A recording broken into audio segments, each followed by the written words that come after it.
You found the skeleton. How would you tell if it's a dinosaur? You personally, how would you decide?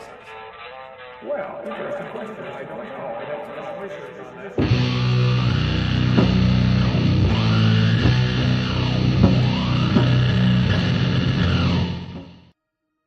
Hello everybody, welcome to the 1 million channel views special. I am here with Vishanti and Chesh, who you might recognize from the thumbnail.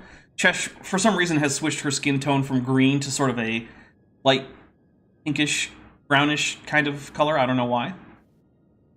No, it's just one of those things where it's my, because April Fool's is my day off from clowning on people, since I clown on people 24/7 every other day of the year. I figured I'd like put something a little bit like over top just to indicate there's a little bit of a difference. Oh, okay, that makes sense. Oh, goodness, for some reason the creationist moving that goalpost thing came up. I think that was an OBS error. Anyway, that doesn't matter. So, guys, this is... I mean, Shach? Just Shach? Shach. There you go. Almost. We're working on Vishanti's Klingon. Yeah. But we'll get her up to snuff here in the next, like couple weeks or so? I think that's the deadline. I mean, look, I'm really good at learning languages, but I can't do that shit in like 2 weeks, so... I'm really bad at languages, and I probably can't do it in 2 years, so if it makes you feel any better. So, guys, what we are doing today is we are basically going to do a little bit of a longer show. We're going to do some drinking. I got a pina colada here because it's a celebration, and also it's kind of warm. We're going to take a look at a creation versus evolution sermon that was given, because I always like to see, like, okay, I know what AIG and Institute for Creation Research are putting out, right? Like, I know what they're doing. But what happens when that filters down to, like, pastors who then disseminate this information to, like, their congregations? Because that's what the bulk of actual young earth creationists are hearing. Most of them aren't doing, like, sitting there and, like, consuming marathon-style, like, AIG lectures. They're just not. They're going to church every once in a while. And, like, once a year or so, some pastor gives them a creation evolution thing about how evolution is a lie from Satan or something. So that's why occasionally I like to look at these. I think this will be my, like, third or fourth sermon on the topic that I've looked at on the channel. Certainly not that I've looked at personally. I've probably consumed dozens of those. It's just that most of them are so boring that I can't even use them for channel material. Which is one of the things, like, I watch so much more creationist stuff than ends up on the channel just to make sure that what I'm putting out there is interesting enough to even respond to, because so much of it is so boring. But we're also doing the drinking rules. We really need a bingo card. We do. We have two people who tend to put the bingo link in. Where are either of them? So anyway, this is a special because the channel passed 1 million channel views. So I decided to celebrate. The next special is probably going to be the 10,000 subscriber special, but I'm not expecting that till like June or July or something. So let's go over the drinking rules real quick. Where, one, if the creationist says something that's just too stupid and we have to take a drink just to sort of, cool our brains down a little bit, I'll take a drink for that. That's what got me last Friday. Oh, yeah. Yeah. If the creationist gets something right, and he's not just quoting from something, take a drink for that. The creationist tells a story that didn't happen, or tells a joke that doesn't land, take a drink for that. Also, if they mention the National Socialist German Workers' Party, or various, prominent members or significant activities of that party, especially during the first half of the 20th century, we'll take a drink for that. I think everyone knows what all that's a euphemism for. Not even a euphemism. The National Socialist German Workers' Party is just translating the name of the party. Long form. Yeah, basically. But it's less likely for YouTube to get angry at me if I say the whole thing, because no one's searching for that whole phrase. Let's see. If it's not clear where this is going, right? Like, if all of us are like, I just don't know for certain what the next argument's going to be, and at least one of us makes a prediction, especially if there's more than one of us who makes a prediction, get a prediction right, take a drink for a correct prediction. But also, there are other ways that are directly related. So, for instance, if anyone sends in a super chat or a milestone chat that includes something to the effect that AIG are a bag of dicks, we'll take a drink. Now, you gotta be careful, you can't just say that outright, because YouTube will censor it. Also, if you send any Mothra, Ghidorah, or Godzilla emoji in a super chat or a milestone chat. Also take a drink for that. Now to do that, you do have to be a channel member because those are channel emojis. So if anyone would like to demonstrate some of my channel emojis, please do. Shanti seems to have disappeared on us, but that's okay. I'm sure she'll be back. Let's see. Also, sometimes Godzilla or Mothra might come through audibly. That's just sort of a randomized drink trigger. There we go. Royland Hutchins, who's been a member for 12 months and is at the tetrapod level, sends a AIG is a bag of dick emoji followed by a Kent Hovind get bent set of emojis, which I really appreciate. I like that I have enough emojis that people can send a comprehensible emoji message that can be read as like an actual sentence. Yeah, that's great. Taking a drink. I took a drink. Now, last but You not saw me. I did. Last but not least, if anyone gifts not subscriptions, because this isn't Twitch, this is YouTube, memberships, we will take a drink for each membership. Like I said, I have a pina colada here, so without further ado, and apparently without Vishanti, we're going to start in... Oh, hold on. Bolt, who's been a member for 9 months and is at the tetrapod level, says, congratulations on the milestone, Dapper. Thank you very much, but also, there was a Mothra emoji, so we'll take a drink for that. And a Godzilla emoji just came through. Yes, Royland Hutchins for $2 sends a Godzilla emoji, so we'll take a drink for that as well. Thank you very much. And I'm going to be on a sugar high because Yeah, this you is are. just straight up a pina colada, like complete with like the Coco Lopez and the pineapple. You're going to end up with like just a sugar hangover. Yeah. I mean, after this, I fully expect to be hyper for about an hour and then just completely crash. However, after the show, we are doing some Power Rangers marathoning over on my member and patron Discord. So witness the crash for yourself by becoming a member, joining the Discord, etc., etc., etc. We're in the early part of Power Rangers Zeo.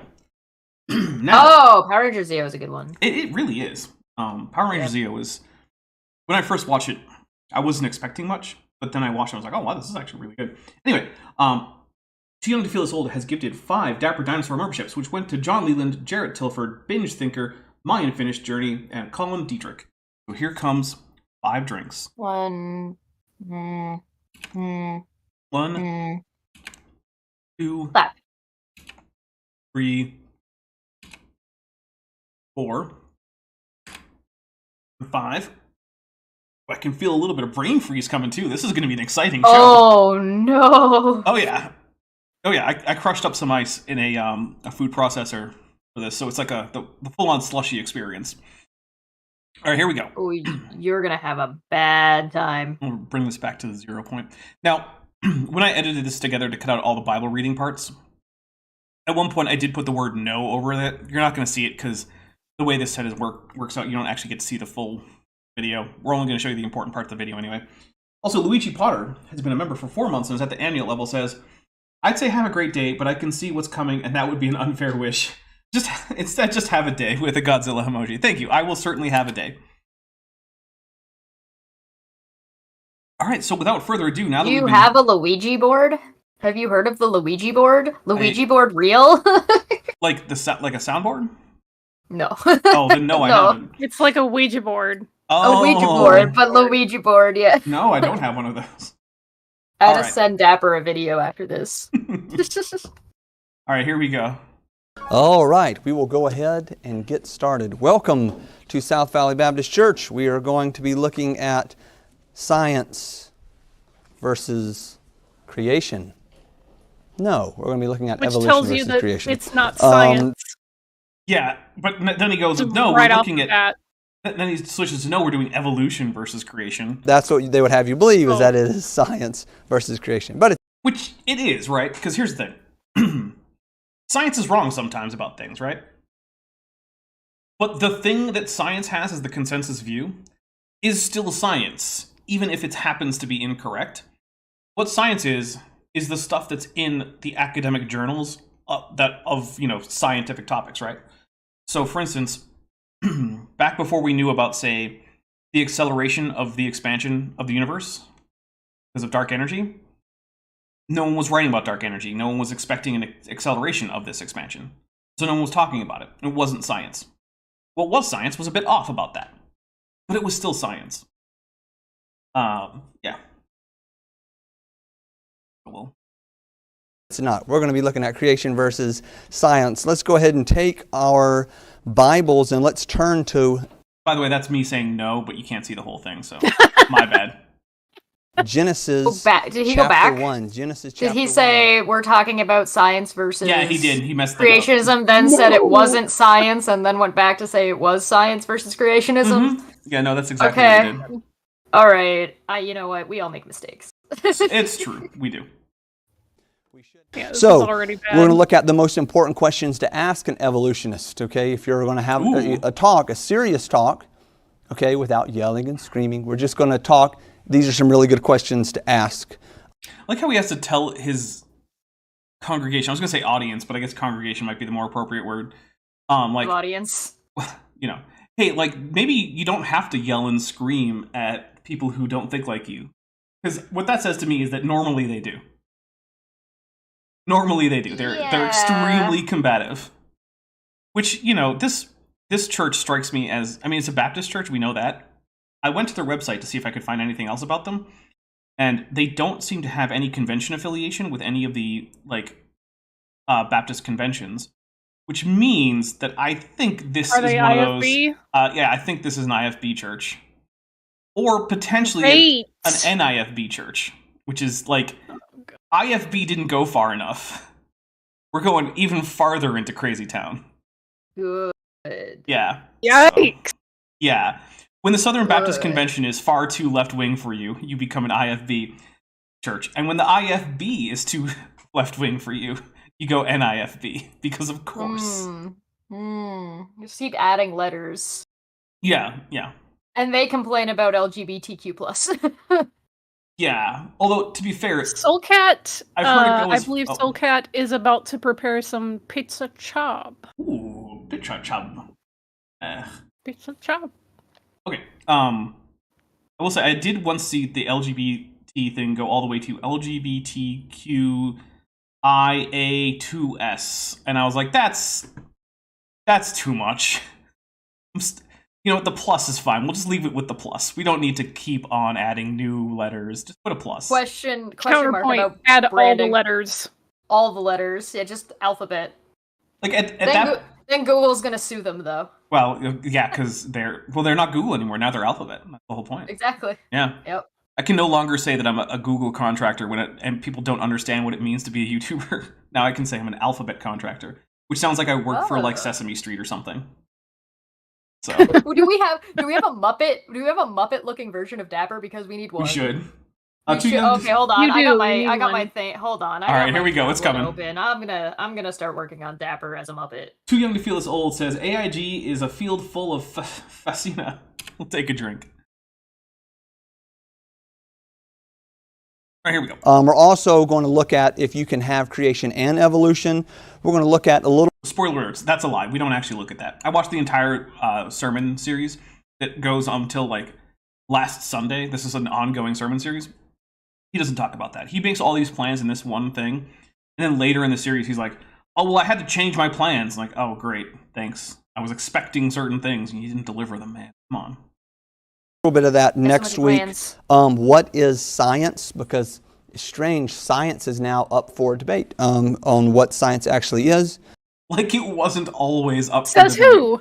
Like, what's going on I mean, here? to some extent, it's always been up for debate, right? That's why philosophy of science exists as a field, and that's why there's disagreements in it, right? Like, there was confirmationism, disconfirmationism. Did I misunderstand that he's not referring to the scientific method? He's talking about the things the scientific process learns about the world around us? Actually, I took it the first way, where he's talking about there's a debate about what the scientific method should be and what counts as science versus non-science in terms of investigative methods.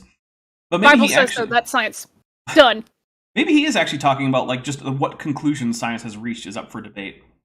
I don't know. I don't know which one's worse. Because to me, when someone says... Oh, sorry. Go ahead.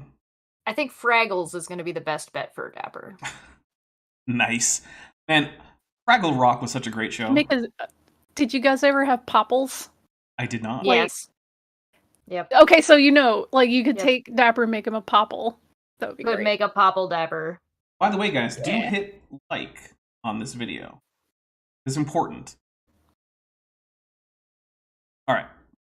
Where did evolution come from? We're going to look at that today.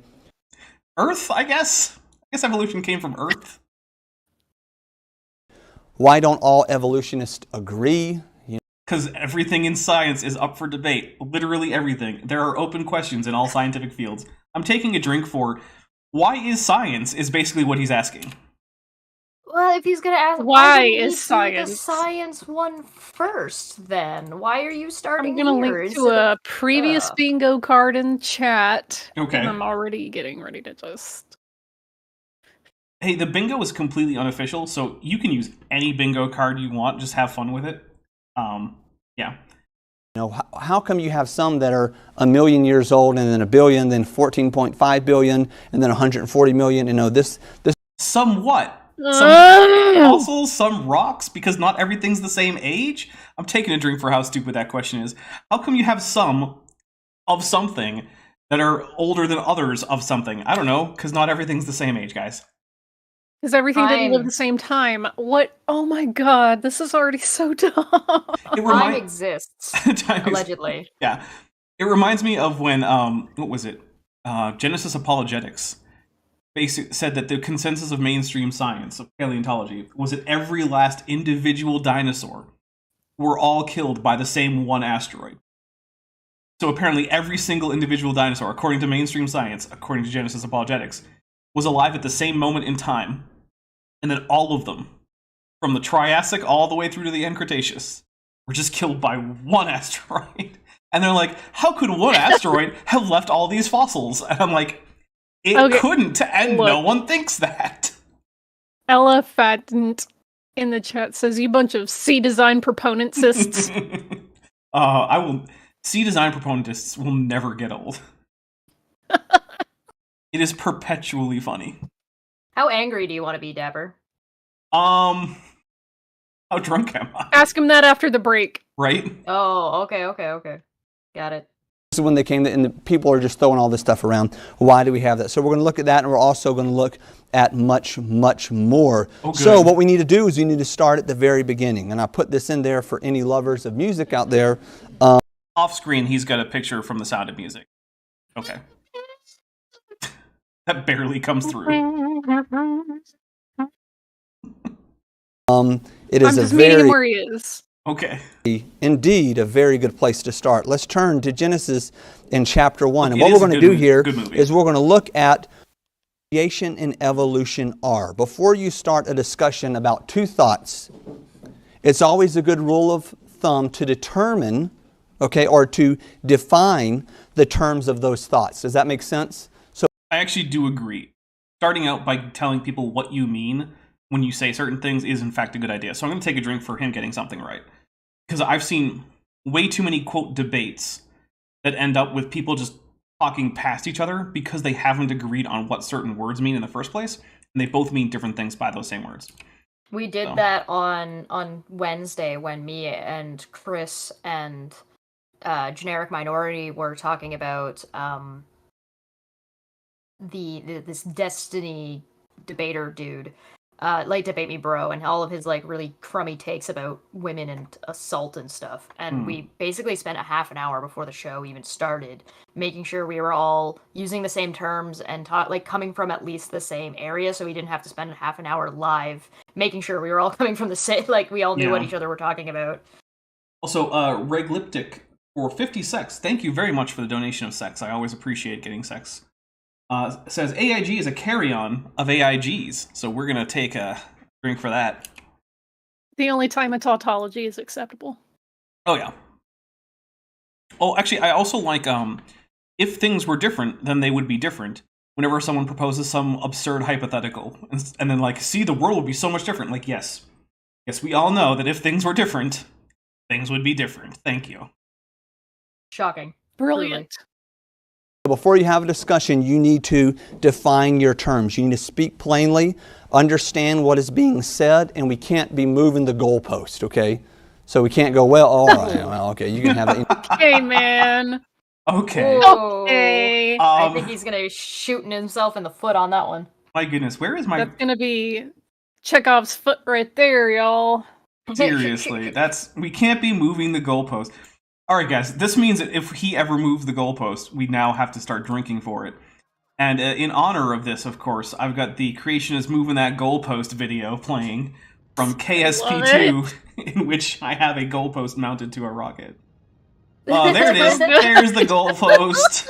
Let's see where it goes. Oh, it flips around. Love it. Come back. I was actually flying this mission, and I was like, this was like, I think the day KSP2 came out for early access, and it was so buggy. Yeah, KSP2. Where you could go Amazing. into the sun. Oh, you can still do that.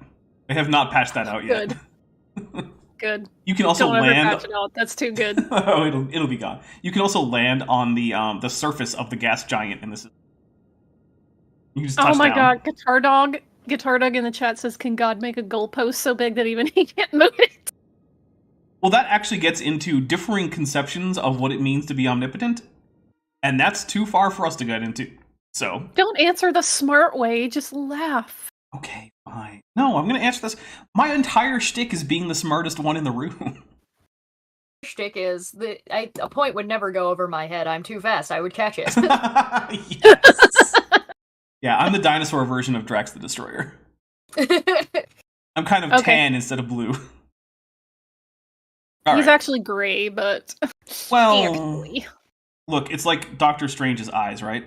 Gray is just kind of blue sometimes when it they're translates. gray. Yeah, they're gray for those of you that ever want to get mad at comics colorists who aren't paying attention. His eyes are canonly gray, and anybody who colors them blue is doing it wrong. Look, Steven just has some blue contacts because sometimes he likes to change it up. If it makes you feel any better, sometimes things are just colored to make them look less boring. Well, it's the whole like dark hair, light eyes thing. Like every DC character has Yeah. dark black hair and blue eyes, and it's just like, wow, groundbreaking.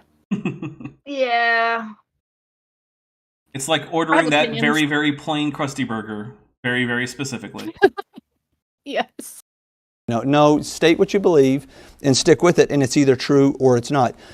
Defining is essential to understanding. We must be able to define. Defining Okay. is very, very important. Just ask Cool. Bill So Clinton. what's a kind? Oh, we got a Bill Clinton Right. joke. Oh yeah, there's the what's a kind. Guys, we got a Bill Clinton joke because it's the 90s again. Oh. He doesn't know the definition of is. Taking a So drink anyways, for we're a going to move joke on that from didn't that. land. So I was writing this down. I was like, there's a political joke I can sneak in there. Somebody's drunk All right, don't give him the uncle laughing in the background doesn't count. No, it doesn't. And like, my goodness.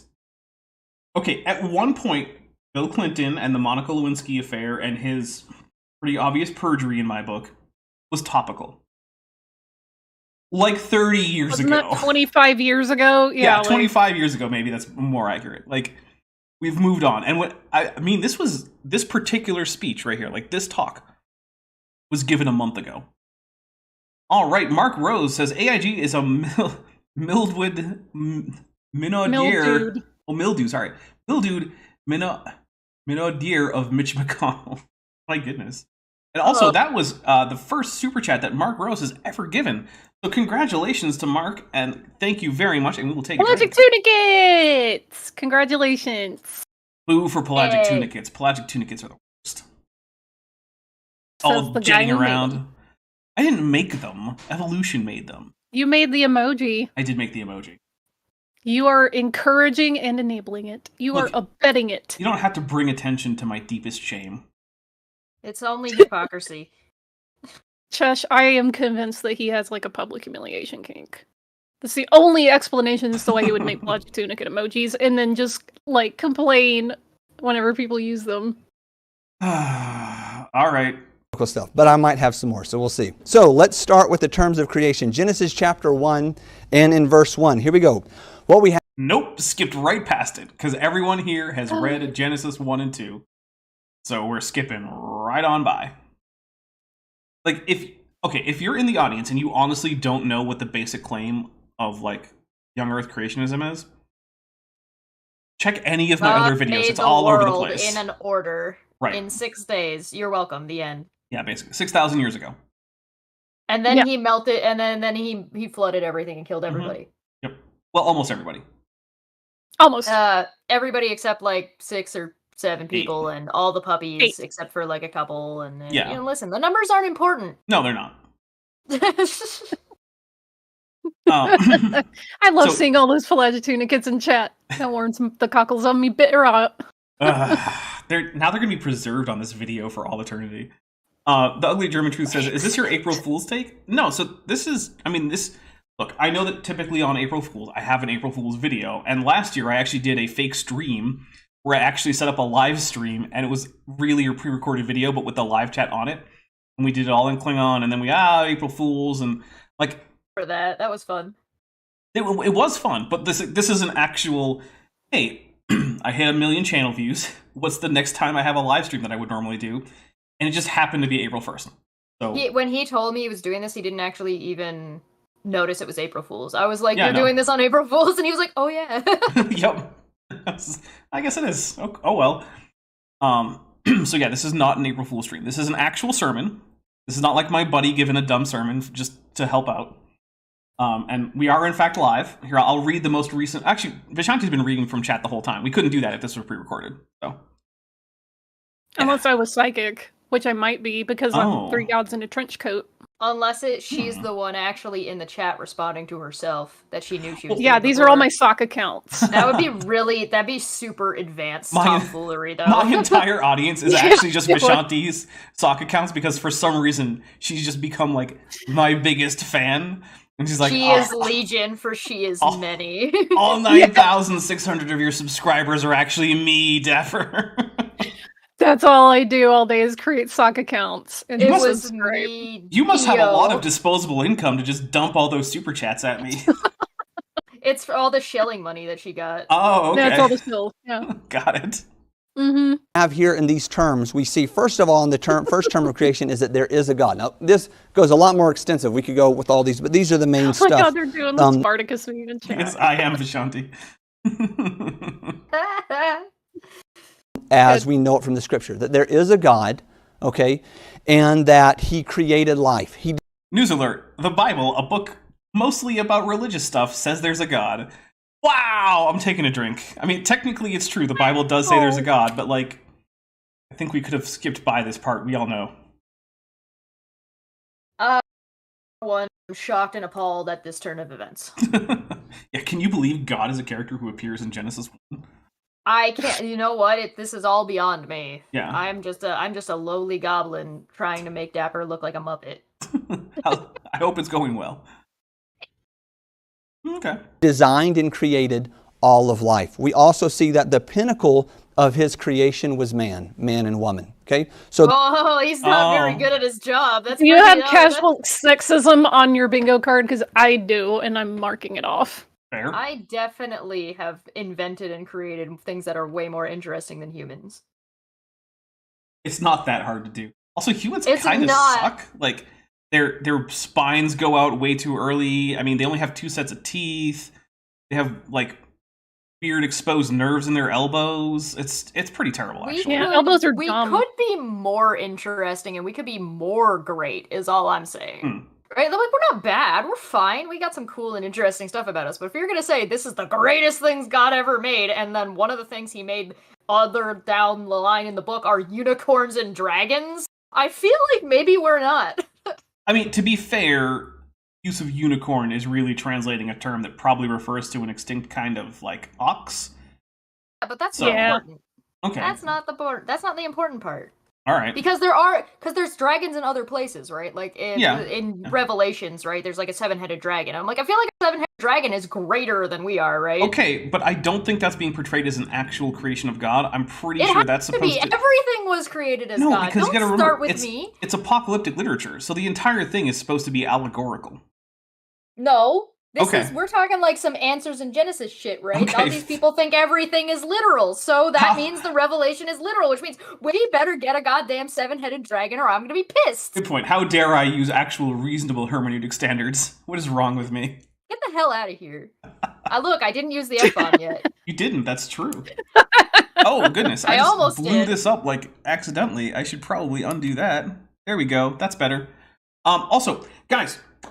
So interestingly enough, I got 2 sponsorship offers recently. I turned one down, and I turned it down because, well, basically, I'm not going to tell you which company it was because I don't need to slander anybody. Basically, the deal was they were going to pay me basically per purchase through my link. And I'm like, no, if you want to advertise with me, you're going to give me some money and I'm going to advertise for you. And if it doesn't go the way you wanted it to, well, that's because you miscalculated where you should advertise. Not my problem. Meldaborn for $5 says, I love using my breathing pipe for eating food because the perfect body needs a choking hazard. Yes, exactly. Humans created perfectly, and yet, half of us wear glasses to see better. Yeah. Inkboy, I am not going to be telling you whether it was NordVPN or anything else. However, I did in fact accept another sponsorship. So this is our first sponsor on the channel. I have a commercial queued up, ready to go. We're going to do a commercial just here in a few minutes. So everybody settle in. It's only 20 seconds, so don't worry. It's not going to take up too much of our time. But here we go, our first sponsorship on the channel. Conquering the Beta Quadrant is hungry work. When you need power to keep destroying the enemies of the Empire, eat Glorios, made with real Borath chocolate, fresh targ milk, and sugar crystals. Glorios are the snack you need to fight for glory for you and your house. Double stuffed now available. Glorios. All right, so thank you to Glorios for sponsoring the channel. So guys, yes, if you have trouble finding Glorios, check your international market or the import section because they are not local. I don't care where you are. Have them. Yeah, we don't have them in Canada. At least I haven't been able to find them yet. Although I haven't checked, I haven't looked at the. There is an international drop point not too far. You know what I mean? It's basically it's a farmer's market-y type thing of just international foods. Yeah, so maybe I just check there for some Glorios. Yeah. I mean, look, I've had some. They're pretty good. That fresh target milk, it really gives it a distinct flavor. So. All right. Here we go. Those are the simple terms of creation. These terms don't change. They are set in stone. No matter what we see in this world, we know that there is a God, that He created all of life, and that the pinnacle of His creation is man. Just that in and of itself goes completely against what man teaches today. Does it? Because I feel like a lot of humans are theists who believe mostly that. Does the Bible actually say that humans were the greatest, or did God just say it was good? Well, after He finishes day 6, He says it's Tov Ma'od, which means much good. So, but does he mean man is much good, or the entirety of the creation was much good? Well, after He finishes man and then looks at everything and goes, now it's much good. So it seems like God didn't really actually say that man specifically were much good. It's just it kind of be interpreted. All right. Implied, but yeah. Mm-hmm. So Savage Cobra Kinda Official says for $2, aren't Glorios banned on Earth like Romulan ale? No. In fact, while there is a sort of Cold War going on with the Romulan Star Empire, there is in fact a treaty, actually several treaties, Klingon Empire. So Glorios are perfectly available. It's also how the Klingons got a taste for coffee, right? Why they have a word for coffee, potvin.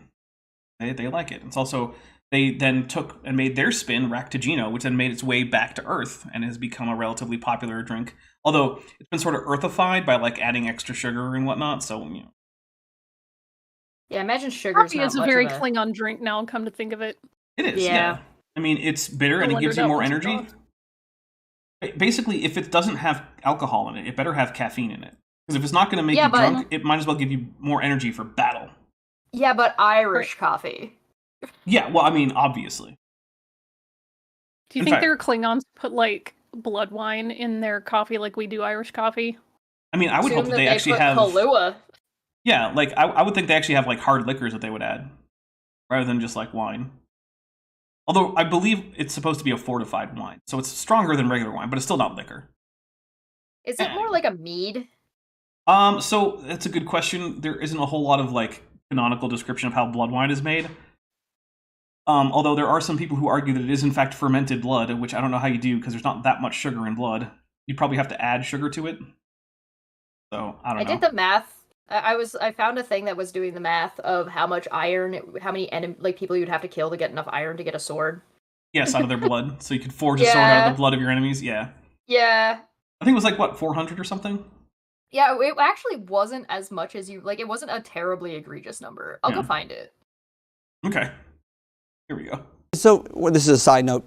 It's so interesting to me when people are humanistic, they prop themselves up, but they also think they're, like, worthless. Isn't it interesting?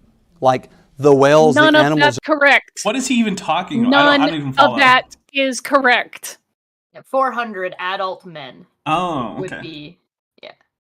So, like, if you wanted thinks children, you'd have humanists- to, like, double the number. Oh my god, this is so dumb. I Okay, we got to take a drink while we think hear humanist means that, Ashanti like, humans rant. are above everything. Like, angry kazoo noises. So, can we fund getting Bashanti a kazoo so she can just be like... She just had a kazoo. It was right there. Where What is... did you You didn't play it! That barely came through. They're so much greater than man, you know. You go, obviously it would be wrong to do it, but you go kill a dog, man, they'll throw you under the jail, okay? You go... That's not true. That's not correct. That killing a dog is destruction of property. It's not even a felony in many places. Like, I'm not saying you should go killing dogs, but yeah, there's the penalty for killing a dog is not that harsh. It also, like, depends on the circumstances under which you kill the dog. Yeah. Like, that is considered a question mark, I guess. Yeah. Also, this is not legal advice, but don't go killing dogs.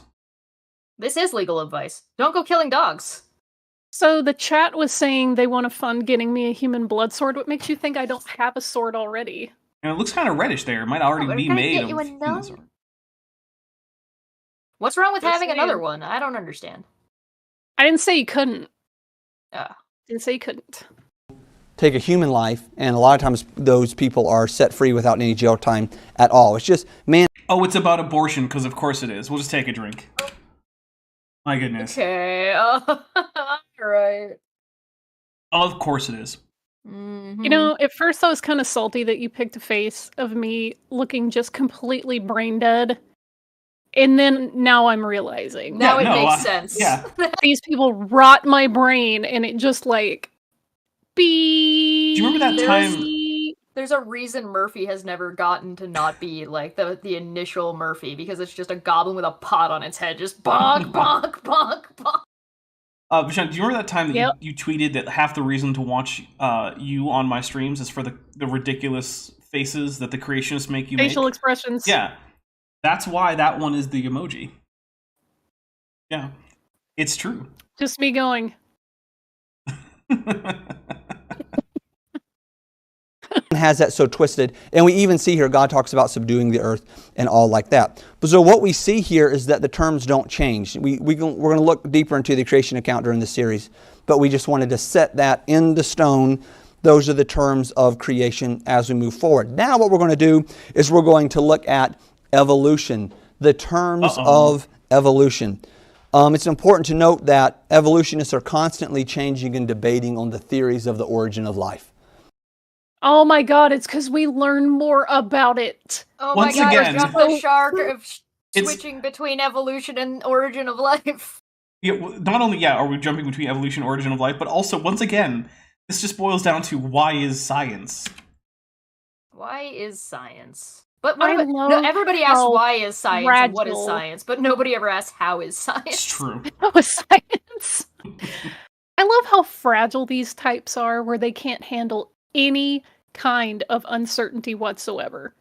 If you Yeah. don't say something with 100% confidence, they just can't handle it. They just cry and like shake and go like pee in their pants in the corner. Yeah, if evolution can't provide me answers to all of life's questions, then it must not be true. Which is weird Including because things that it says literally nothing about. right, that's what I was about to say. Also- Like, none of them are asking for like the theory of universal gravitation to do that.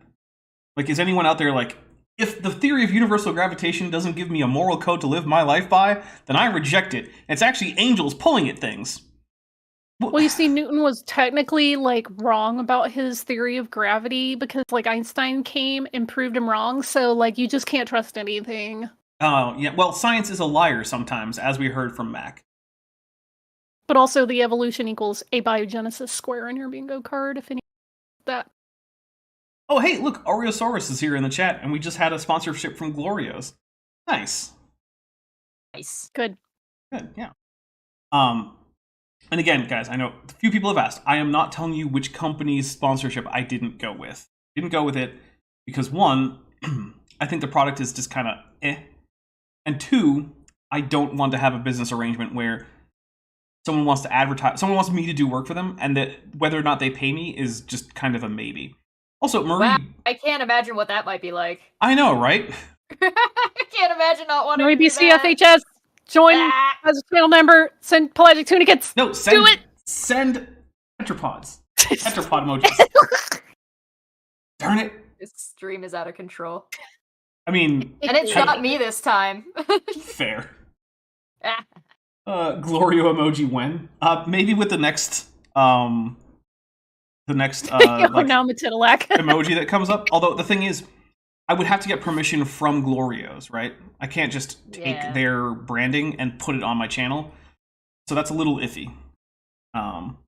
You can if you tweak it enough. Well, then it's not a Glorio at that point. Yeah, but you could just like... I would just have a cookie. Yeah, we just have a cookie. Okay, maybe. Because there's not already a cookie emoji. Right, that's the thing. There is a cookie emoji, but you could have like a Dapper specific cookie emoji. So you could have like, okay, so you know how like Glorios have like the stamp on them? Mm-hmm. Right? Just put Dapper on the top of a cookie. A Dapper Gloria, okay. Yeah. A Dappero? Dapperio? There we go, Dapperio. When is a Dapper stream not out of control? Hey, listen, it's not that it's not that doesn't happen. I just like to point out when it is, and especially when it's not me. Right. That was listen, you've got the two biggest like shit posters on here, just memeing and yeah. Well, there's a reason you were both invited. You knew what you were getting into. Oh yeah, Dapper tries to have a serious channel educating people, and me and Vishanti are just like Look, if there were a better bonk, bonk, if there were a better time dabbing like it's 2016. If there were a better time to have a crazy off the wall stream than for like a 1 million channel view special, that's the perfect time for it. Like, this isn't a serious guy. He's not a serious thinker. I don't care what he has to say. It's just a platform for us to say other stuff. That's fair. He's a vessel for our power. Tell the chat what you said about the speaker's hair. Oh, that it looks like it's all, like, painted or sprayed on. Mm-hmm. Like, none of it looks like it's real.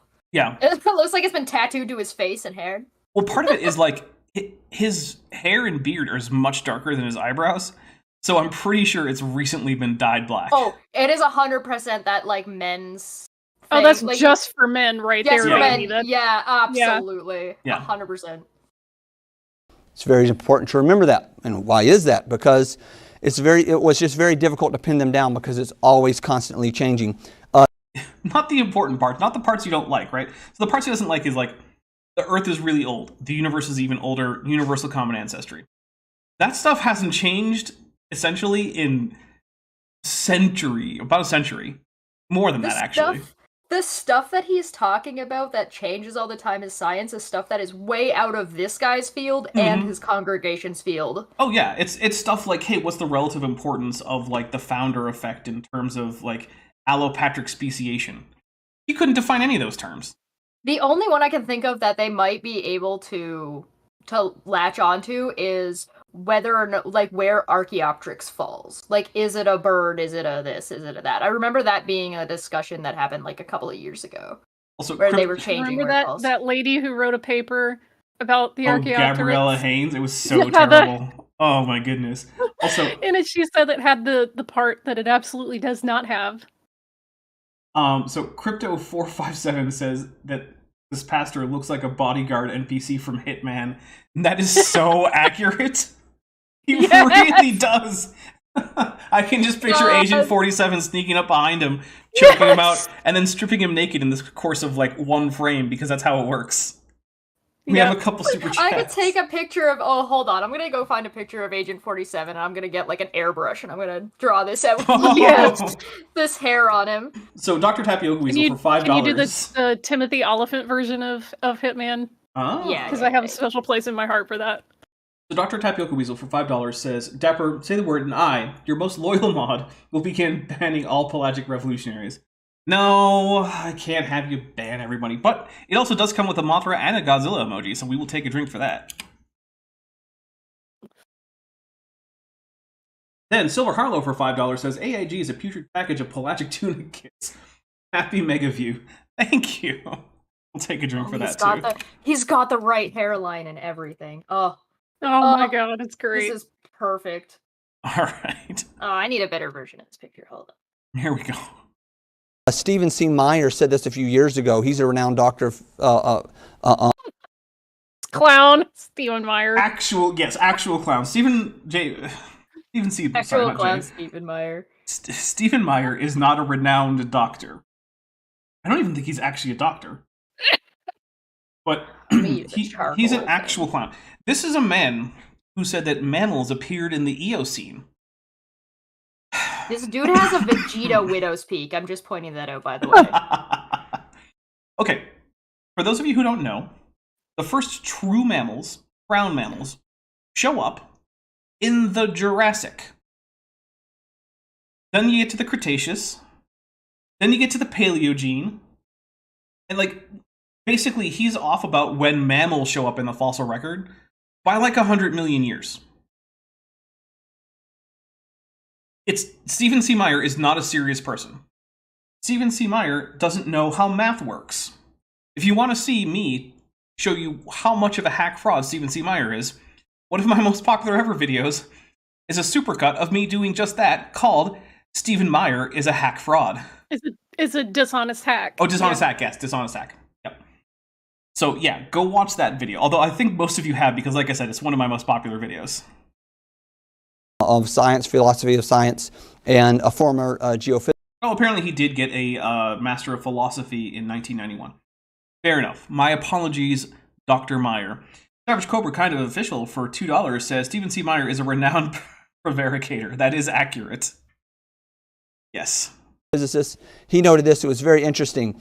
In an interview, he talked about how every year top evolutionists meet in England to discuss the Darwinian problem. Oh my god. I'm taking this a drink. Is literal, like, this is a Rothschild conspiracy. Mm-hmm. They're all meeting in their secret evolutionist enclaves Okay. to genuflect before the statue of Darwin. So, what is this That actual picture story? Because here's the that thing. I need to send now. Not only There you did go. Stephen C. Going Meyer, with science conspiracy. not only did Stephen Meyer get this wrong, right? Also, Penny Meyer? this guy, whose name I don't remember, is misrepresenting the way that Meyer talked about it. So what did Meyer do? He went to a convention that was held as a one-time event to talk about what's called the extended synthesis. The extended synthesis is this idea that things like epigenetics and like neutral variation and horizontal gene transfer should become a much bigger part of the discussion around evolutionary biology, because according to the people who promote the extended synthesis idea, standard evolutionary biology right now insufficiently addresses them. Now, the vast majority of, oh goodness, that's pretty great, Jesh. Is there a way you can put that on, instead of your like camera? Can you like switch your camera to that for a second? Is that possible? I don't know if you have like a virtual cam.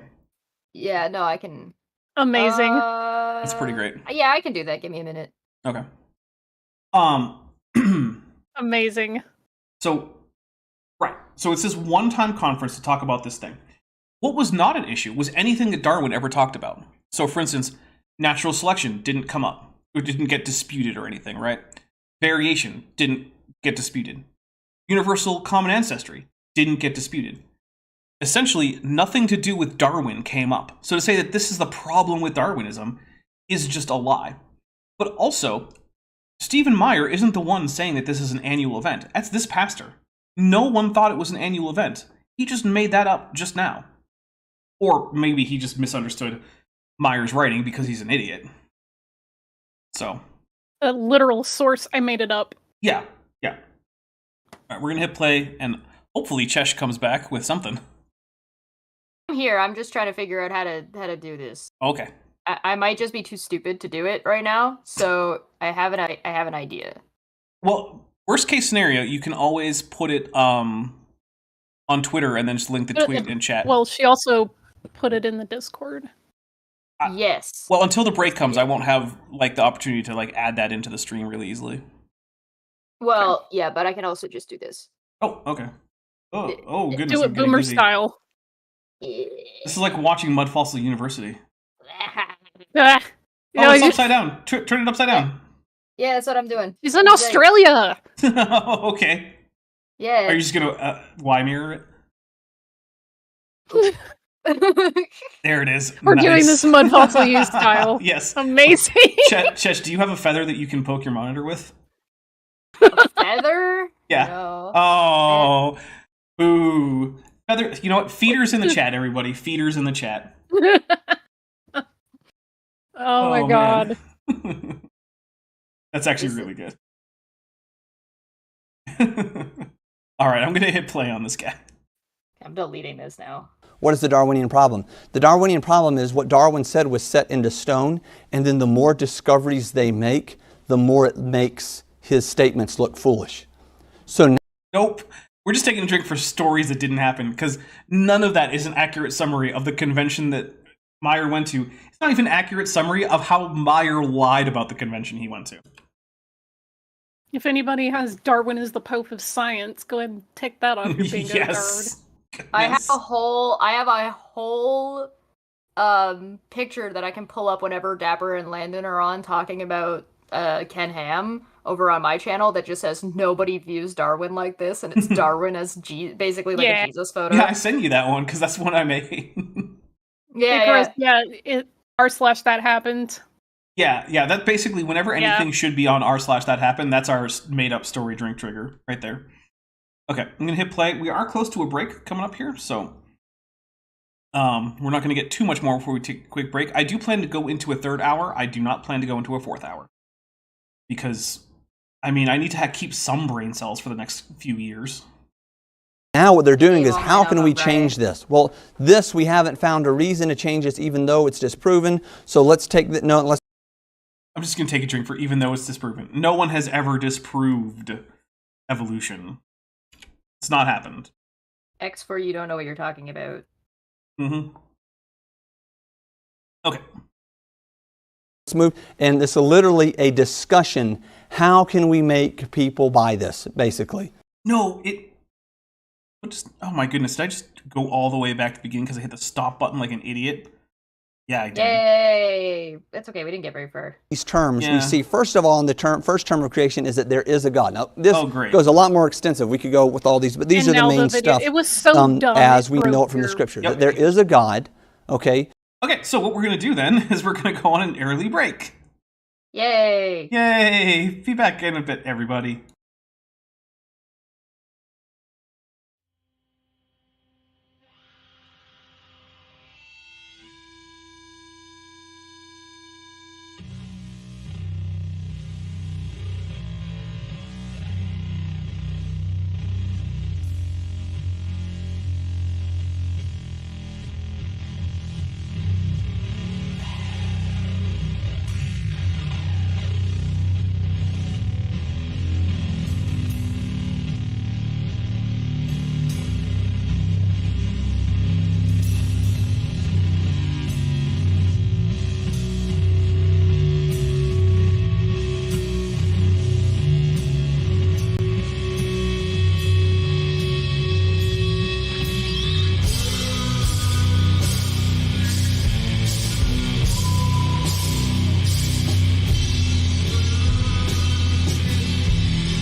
All right, we are back, everybody, and just before we really get started, first we're going to do another ad break for, of course, today's sponsor. Basically, they wanted me to go about one ad per hour that we stream, so we're about to get into the second hour. Technically, we're already there. So here's another quick ad read for Glorios, today's sponsor. Conquering the Beta Quadrant is hungry work. When you need power to keep destroying the enemies of the Empire, eat Glorios, made with real Boreth chocolate, fresh targ milk, and sugar crystals. Glorios are the snack you need to fight for glory for you and your house. Double stuffed now available. Glorios. All right, thank you once again, Glorios, for sponsoring the channel. I really appreciate it, guys. Check out your local imported food store. Or I hear that you can get some at your nearest Quark's bar. So check that out, because that's a franchise now. I've been to the original, of course, but that's neither here nor there. Yes, there you go. All right, so we are gonna go through more of this, but first I do want to say, hey, if you really enjoy this channel and you want to help out in a concrete way, there are a number of ways to do that. There's a merch store linked in the description. There's the Patreon. You can join the channel below this video. It would really help out the channel because this channel is self-supporting, but it is almost entirely supported by the direct support from viewers. The actual revenue coming in from ads, even with a sponsorship from such a wonderful sponsor as Glorios, does not actually bring in enough to keep the channel going on its own. So I do depend almost entirely on you guys, and I really appreciate the generosity. So if you have not yet decided to support, there are a number of ways. If you can't afford it, please don't try. This is only if you have the extra income that you can afford to toss at one of your favorite YouTubers, of course. If you don't, or even if you do, just hit like, share this video, put in a comment later, that kind of stuff. And we're going to hit play on this guy. So now what they're doing is, how can we change this? Well, this, we haven't found a reason to change this, even though it's disproven. So let's take the, no, let's move. And this is literally a discussion. How can we make... being disproven would be a reason to change it, though. Yes, it would. Oh, look, okay. It's once again, we're just taking another drink. This is this guy drink trigger. Anytime he says something that just comes down to why is science, we're going to take a drink. Didn't he say at the beginning it was important to define his terms and not shift the goalpost? So maybe he should define his terms. You know, he did say that, and you'd think he would, but for some reason, he just hasn't. Weird. Well, right? he's just triangle saying meme? that it's Yeah. The triangle meme. It's pick two: well-informed, creationist, and honest. It just seems to me that if you're gonna be so blatant as to say we need to not do these things and look out for these pitfalls, and then go ahead and not define the term that he's just saying is wrong. It's like, if it's wrong, to just tell us what it is, and then we can say, it's wrong, here's why. typical YEC behavior. Yeah, as Fred and Six Fly said, he disproved biology by his convincing nuh-uh. Right. Yeah. I mean, guys, this one pastor said nuh-uh. I mean, time to close up shop. Yeah, let's go home, everybody. Evolution not real. I don't know how you can come against that. It's impossible. No more polio vaccines for anybody. Nope. You just gotta be paralyzed. Deal with it. People buy this, basically. Because the more they discover, the more Darwin's theory begins to fall apart, and it's been falling apart for a very, very long time. Oh my god, no it hasn't. You are so dumb. Not only has it's not Darwin's theory in any meaningful way at this point. So much more has been added to it, like, just genetics, epigenetics, genetic drift, neutral theory, horizontal gene transfer, sexual selection, which, I mean, granted, was something that Darwin came up with later, but it wasn't part of his initial theory of evolution. Yeah, we're just taking a drink. And as I've heard multiple people say, even if tomorrow morning all of Darwin's ideas were proved wrong, it would do absolutely less than nothing to supporting the idea that God did it in 6 days. Yeah. Even if Darwin were completely wrong about everything, that does not automatically, therefore, lead to young Earth creationism. It makes it difficult to pin down a universal version of evolution that doesn't change from year to year. That's why taking a drink for why is science. You see so many Are you eating Cheetos? Cheetos with chopsticks. Those hands clean. I ate The only taquitos. correct way to do it. Yep, I ate taquitos with chopsticks the other day. I was like, you know I what? have I a don't care. Pringles song from Christmas Muppets stuck in my head now. Nice.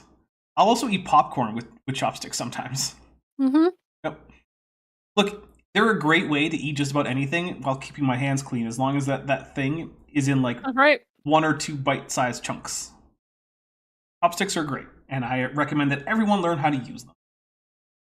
I spent like 2 full weeks in Korea trying to get my dad to figure out how to use chopsticks. It never worked. He just couldn't do it. And I have weird dinosaur hands, and I could do it. so many different dates dad's and still alive? sub-theories? Well, it's the from the human family that adopted me. You got to keep up with the channel lore. Okay, sorry, my bad. Yeah. I didn't Well, need to perhaps bring this up a painful explains that. memory. Well, this theory was disproven, but maybe this theory over here will help that, and it gets all muddled. Those are hypotheses you're talking about there, buddy. Hypotheses are disproved all the time. It's been an extremely long time since a theory has been overturned. Because again, they just think theory means educated guess. We'll just take a drink for basic scientific ability. I mean, do they think that, or do they just use that because it's convenient? They just I reiterate actually- it over and over and over and over again. I do think they're actually legitimately confused about how science works. And here's the thing, right? You mean that thing he hasn't defined yet? Right. This guy After he isn't made such a big deal about defining things. this guy isn't a scientist. So, in general, if a pastor came up to me and said something that indicated that he didn't know the difference between a hypothesis and a theory in science, I would not consider that to be too big of a deal, right? The difference comes in here, where this guy is giving a talk about science. Right. If you're going to do that, then you need to know what you're talking about. If he were giving a talk about how, like, I don't know, the Sermon on the Mount, what that means for things like whether or not we should be charitable towards those who fall on hard times in the church or something, and he says, my theory is, and he gives then some educated guess, I wouldn't complain about his misuse of the word theory in that context, because it's fine. He's not talking about science, talking about something completely different, what moral lessons we can draw from some part of the Bible. And in that case, you don't have to be careful about your use of terms like theory and hypothesis. But here it's where it's a problem. It's just like with my Muppet Dapper is starting to look like he's something out of Oliver. Okay. All right, we're gonna hit play. Also, we're not gonna get through this whole thing. This is like we have 57 minutes left. We've gone through 5 minutes. Does Things are anybody being care about thrown this around guy? Look, I was on, man. Haphazardly now. Anyone can come up with dates about anything, and that's why you have so many of them can't even agree on simple stuff. Anyone can come up Oh, with dates dang about God. anything. What dates is he talking about? He said this more than once. He's like, there are all these dates. For what? What are you talking about? I'm just taking a drink for this. I don't even know what the point he's making is. It makes so little sense. Numbers, He's therefore trying- God. I think he's trying to say that the numbers are inconsistent about different things. But he and won't it's even like, name what numbers they are. Well, he won't Are you even talking name about what Age of things. Apostle, Yeah, rate of decay? yeah. Age of the Earth, Age of the Universe. Who knows? There's just numbers. Science has more than one number in it, so therefore it's wrong. I guess it's the The only Bible thing I has can. more than one number in it, therefore True. it's wrong. The Bible has a lot of numbers in it. They're all over the place. Yeah. There's a whole book called Numbers. There is. The NBED is asking what theory got disproven. I'll give you one right now: geocentrism. Yeah. Yeah, so the geocentric universe, I would say, counts as a theory. It was reasonably well supported. It was widely accepted, and it explained a very wide array of data that otherwise did not have an explanation at the time. Another good one is phlogiston theory, which was the idea that fire was made of this substance called phlogiston that certain things contained, right? Like wood contained phlogiston. And when it got hot enough, it released the phlogiston in the form of a fire. That was replaced by oxygen theory. There's the theory of the humors, that when you're ill, because of an imbalance in various bodily fluids, like bile and blood and phlegm and whatnot, that got Teaches on replaced. people. Yeah, that was why people were bled in the past. You got too much blood in you. We got to take out the blood. You know, your humors will be back in balance. Or you're too phlegmatic. We got to get you to cough up all your phlegm. I don't know how you got rid of excess bile. I don't know if I want to know what the process was for removing excess bile. Like, oof. Much bulimia. Yeah, just vomit a whole bunch. Eventually you'll run out of bile. That's what I did last week. Oh, goodness. You might want to see a doctor about that. No, I took care of it by Oh. just doing that a lot. Okay. Now, let's look at the evolutionary terms here. And this is very, very important. Now that maybe we we'll define understand them. this. What do they agree on? Okay, this is what evolutionists agree on. No, they can't Happen see it. chance. No. He doesn't Vishanti, understand that it's wait, called hold on. happenstance. They can't see it. Wait until he says it. They can't see his slides. Okay, but No spoilers. Can I point out that he's defining the term after he already poisoned the well? Yes, you can absolutely turn that out or point that out. Yeah. All right. So this is the list of everything that evolutionists agree on. Basically, you can boil it down to this: there is no God. Okay, we're taking a drink. Yeah, that's not Science right. does not say that. Oh my goodness. The majority of Christians, as well as far as I know, the majority of Jews and the majority of Muslims, which is, well, two of the largest religions in the world, and then another one that has been very historically significant in the places where most of my audiences live. Most of my audience lives, sorry. Yeah. The majority of all those people accept evolution. As far as I know, the acceptance of evolution in terms of, like, as a scientific fact, is also pretty high in places like India, where there's a large portion of the population who are religious in some way. Yeah, it's... Most people who accept evolution follow some religion, and most religious people accept evolution. There is absolutely and most no... creationists are conveniently from a very niche area of the world and never go or look at anywhere else in the world. Weird. Yeah, it is odd. Like, you only get creationists coming from very, very, like, not politically right-wing, although it usually also ends up being politically right-wing, but, like, very theologically conservative, shall we say, sectors of certain religions.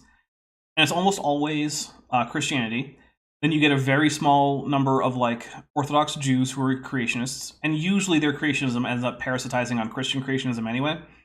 And then you get a fairly small number of Muslims who are creationists, but they're usually sort of ambivalent on, like, the age of the earth, because it's really hard to get a date for creation out of the Quran, so they just don't care. Because, I mean, if you look at the several times in the Quran that the creation story is told, like, there's no, like, genealogy that follows or anything. So, like, it's harder to try to figure out some kind of date. So a lot of Muslims are like, yeah, fine, whatever, the earth is 4 billion years old.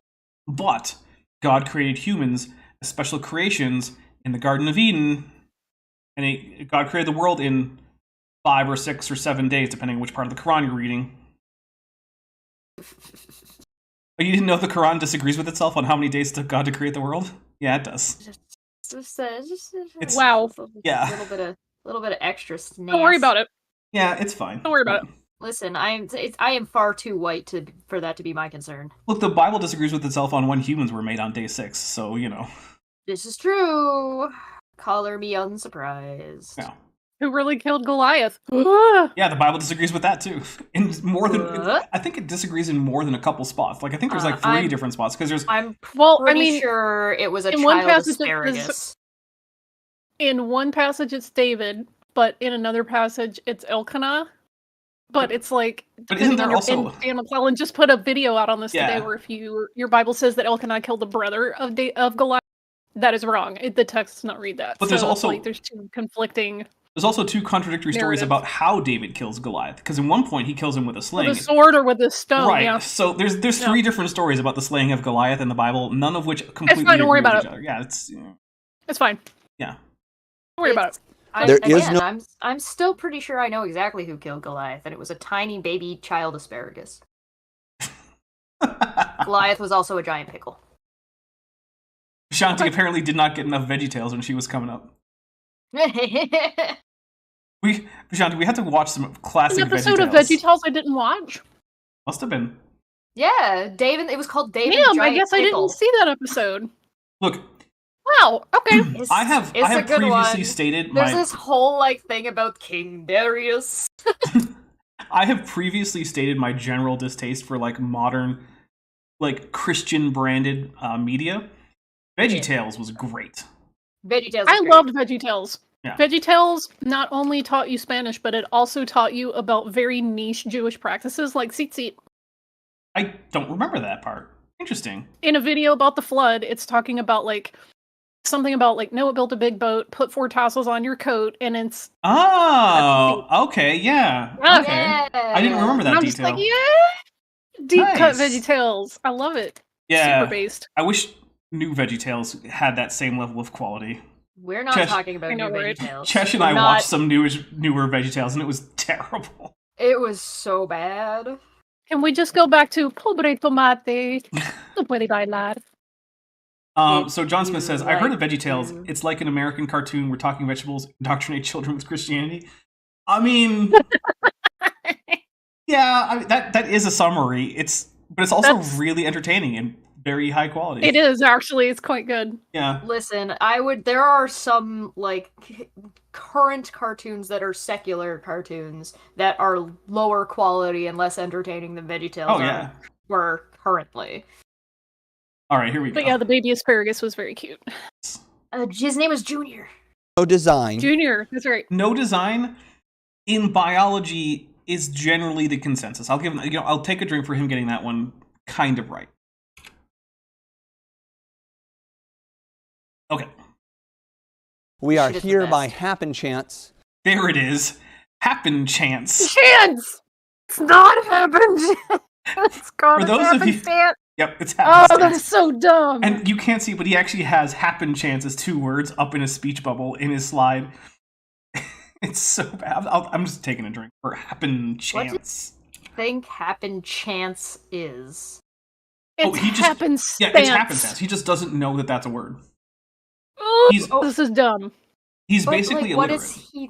does he think it means though? Like, what does he think he's saying? Oh, he thinks he's saying He that. thought he thinks it just came about randomly Yeah, that there's no. by happenstance, but he typed happen chance because he's an idiot and he doesn't understand how words work. So one of the things I want to point out here is that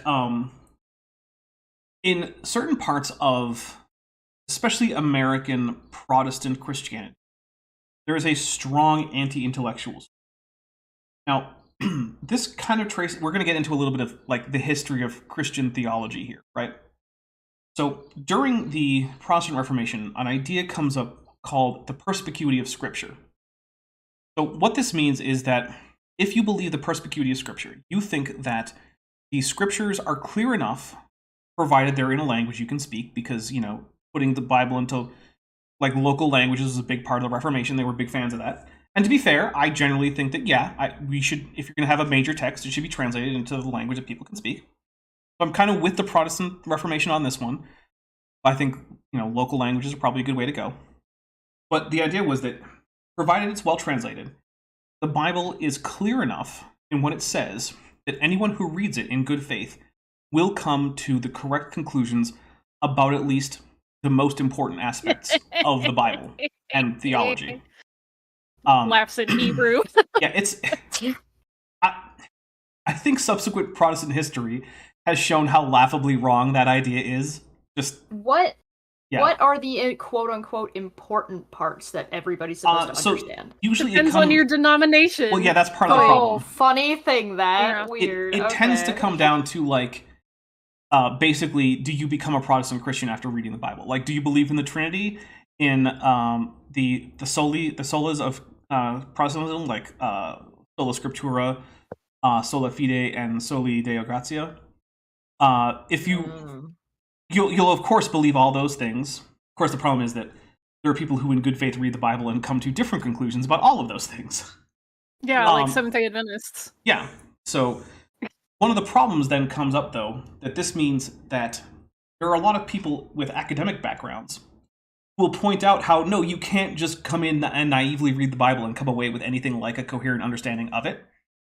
And so this sets up this sort of anti-intellectualism in a lot of very sort of theologically conservative, but not really interested in like the long tradition of, long for Protestant tradition of Protestant theology. And so you get this group of Protestants, especially in America, where they see things like a seminary education or even just having a degree as a mark against you in terms of becoming being a prospective pastor. And so that is You're one prevalent. of them elitists. Right.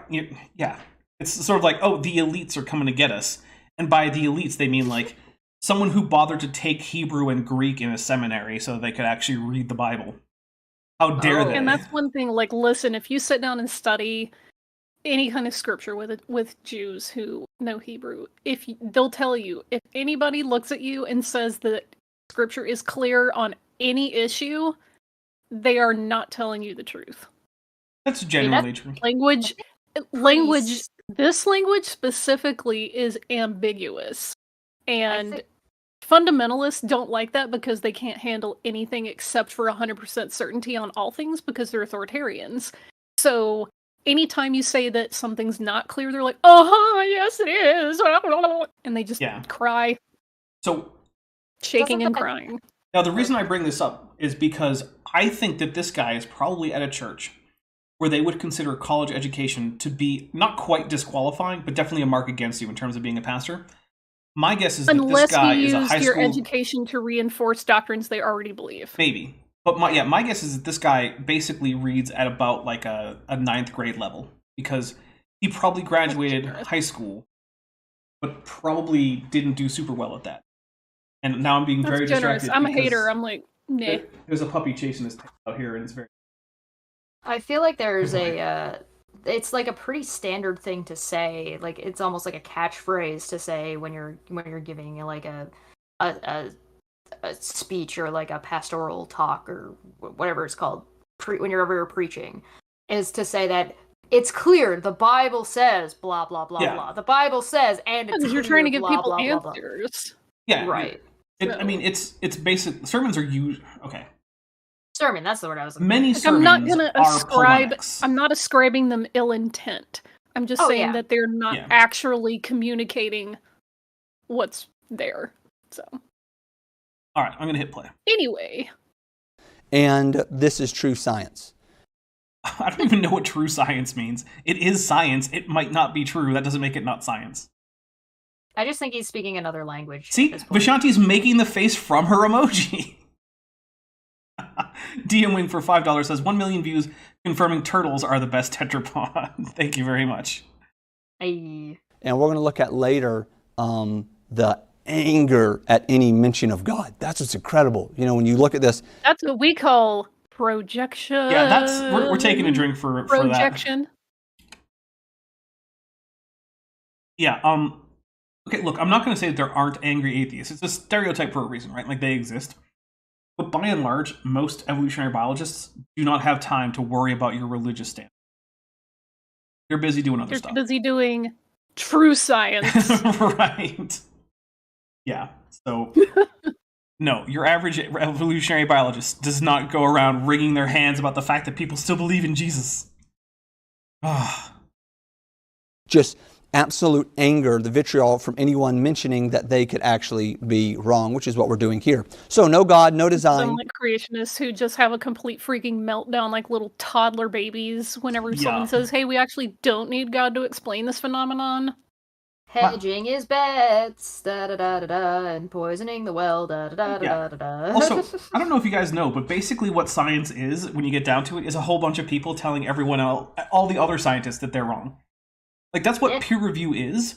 It's basically a process in which a whole bunch of people tell you in exacting detail why you're wrong about everything that you just wrote.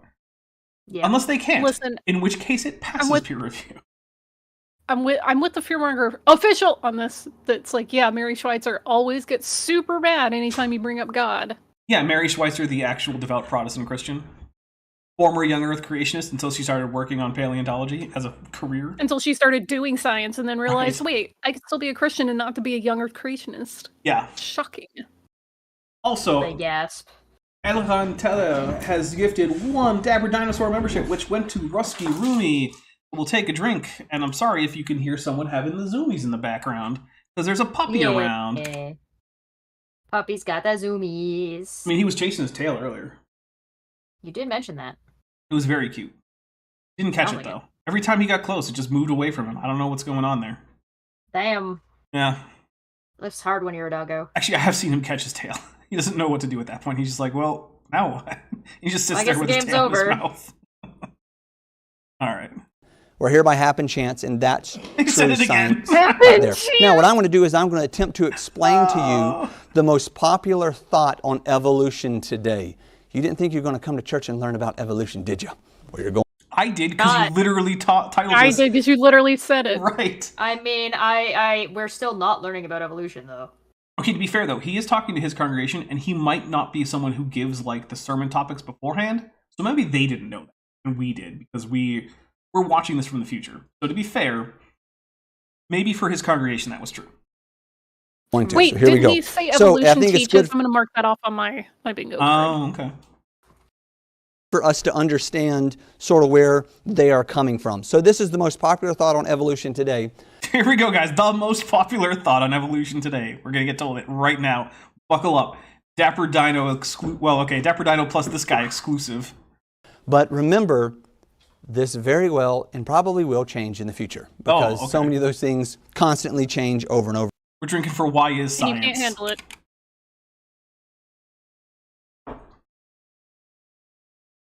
Again. This is what evolutionists say.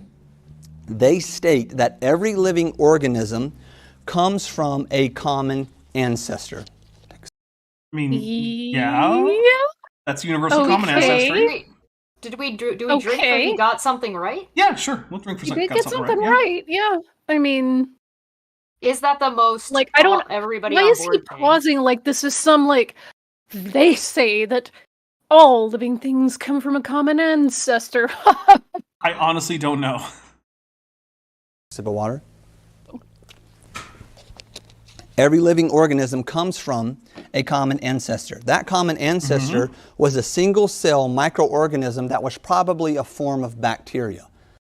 Okay, so it wouldn't be a form of bacteria in the sense of in the modern group Eubacteria or in the modern group Archaea, but it probably would have been more like a bacterium than it would be like a eukaryote. So I'm going to go for given the audience, this isn't the most unreasonable thing to say. It's not technically true, but it's sort of the concept of lies we tell to children, which is children can't always handle the exact fullness of what we know about a subject, so you simplify it down to a little point where they can understand it, and then later in their life you say, okay, it's more complicated than that. Here's more information about it. And the thing you initially told them isn't quite true, but it's close enough. I think in the same vein, given that I'm sure that his audience is not full of biologists, that saying bacteria is probably good enough. So I'm going to let it pass. It's not true, so we're not drinking for getting it right.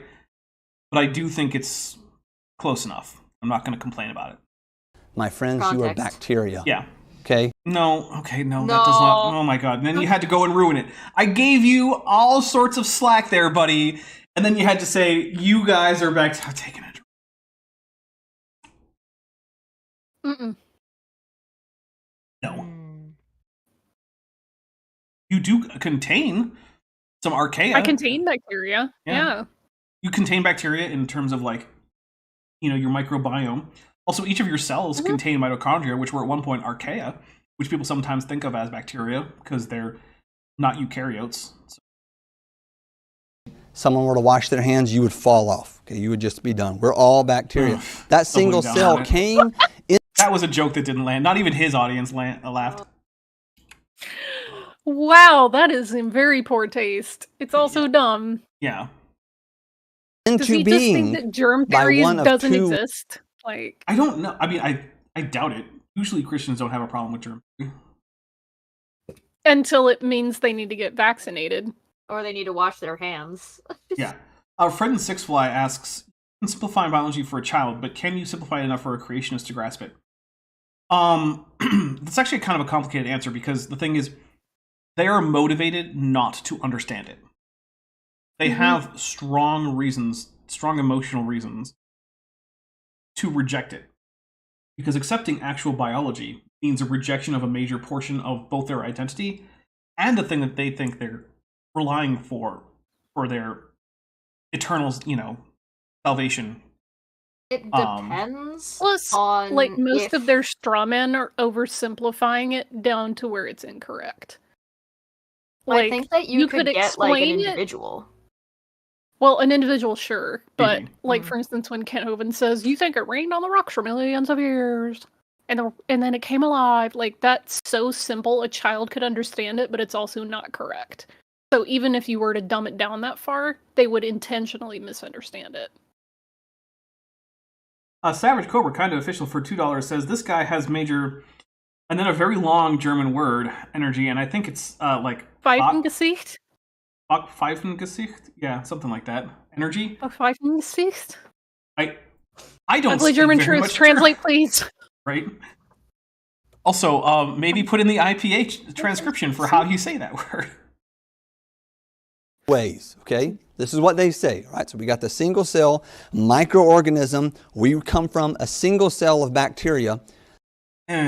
This is how it came into being. 2 ways. First way is abiogenesis. I knew it. Evolution equals abiogenesis. Somebody Yep. knocked that off your stuff. Also, the most recent universal common ancestor of all life did not come about by abiogenesis. It, in fact, was itself a product of evolution of previous life forms. It's just that though the other life forms that existed did not give rise to any modern life, those lineages went extinct. Taking a drink. Dapper needs the Dr. Cox. Wrong. Yeah. Wrong. Dapper, they're saying that it means punchable face. Oh, okay, yeah, that makes sense. Pfeife is a slap gesicht is the face, so slap him in the face. Okay, that makes sense. Yeah. Advocating violence. Literally means is spontaneous generation. Okay, we'll take another drink. Base is spontaneous generation. So, okay, I'm getting an IPA. Pfeifengesicht. Well, if it makes you feel any better, my dapper version of a like a Muppet is pretty much done. Nice. You should tweet that out. Anyway, so spontaneous generation is not the same thing as abiogenesis. There is, in fact, a very big difference. So, spontaneous generation is a hypothesis disproven quite a while ago, but it was not simply that life came from non-life, right? It was tied into the idea of vitalism. Now, I know I've explained this before. We're going to go through it again.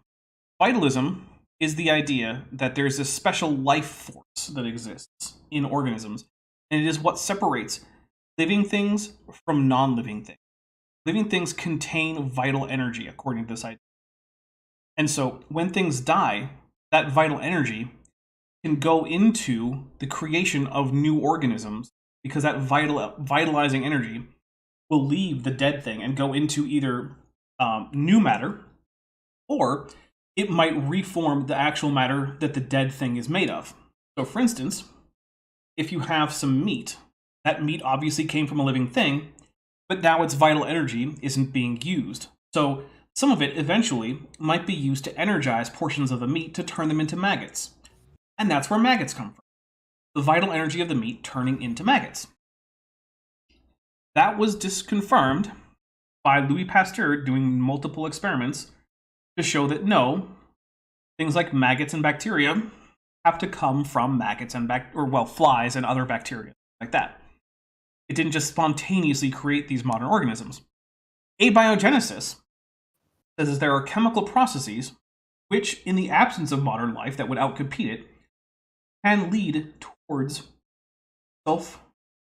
reproducing structures that themselves have metabolisms that can then evolve, which essentially is what life is. And that once that starts, evolution can take over to get us to where we are with modern life. These are not in any way the same idea. The only similarity they have is that they both involve something not alive and end with something alive. But the actual proposed mechanisms, as well as the proposed results, are radically different. Abiogenesis and spontaneous generation are not the same thing. If anyone says that they are, They are either lying or massively ignorant. And neither of them are evolution. Also true. Alright.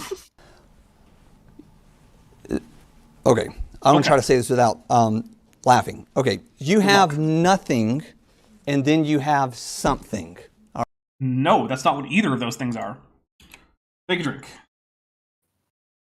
All right, For that's not the knowing what easiest way nothing you can is. explain that. Because what they say is, you had all of this non-organic matter. Nope, it would be organic matter. Take another drink for that. Organic matter is not stuff that came from living things. It's basically anything containing carbon and other atoms, so any carbon compounds that aren't CO2.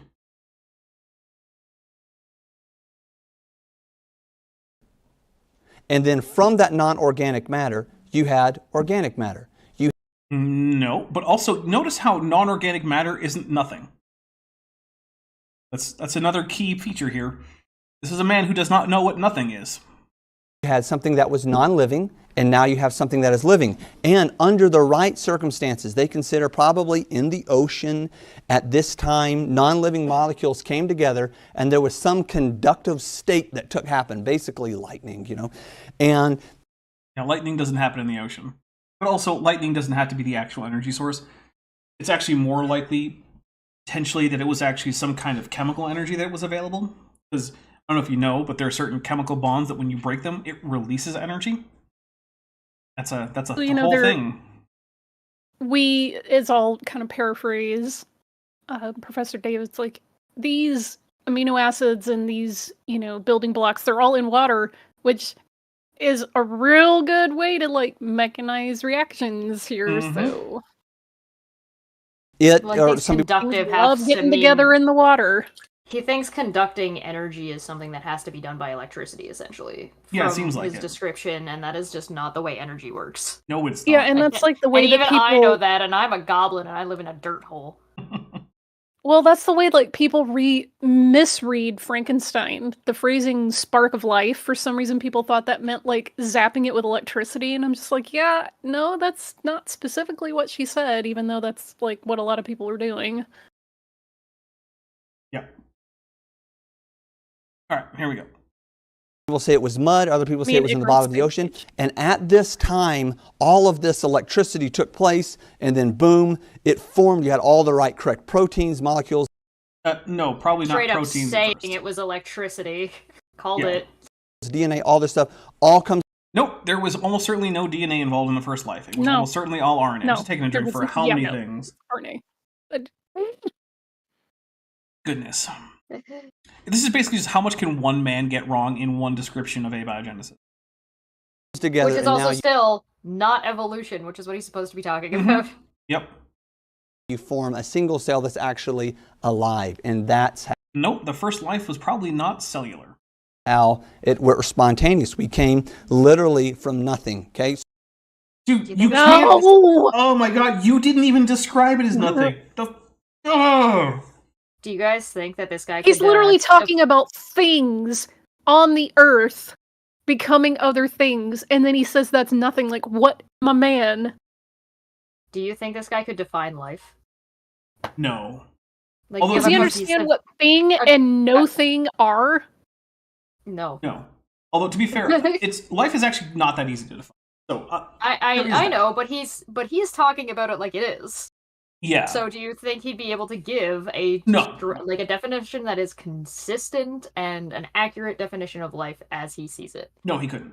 Okay, look, I'm with David B 22585 that says this is the pee is stored in the balls as applied to evolutionary Hey! theory. Yes, it is. Hey, in case anyone's wondering, in fact, no, that is not what the balls are for. spontaneous anybody's generation. This and It's more worth noting science that this facts. Yes, that's why people come to my channel for Doo-doo-doo. amazing science facts like, in Yeah. fact, pee does not come from your balls. But is it stored there? No, it is also not stored there. particular theory that was brought up here was disproven in the 17th century.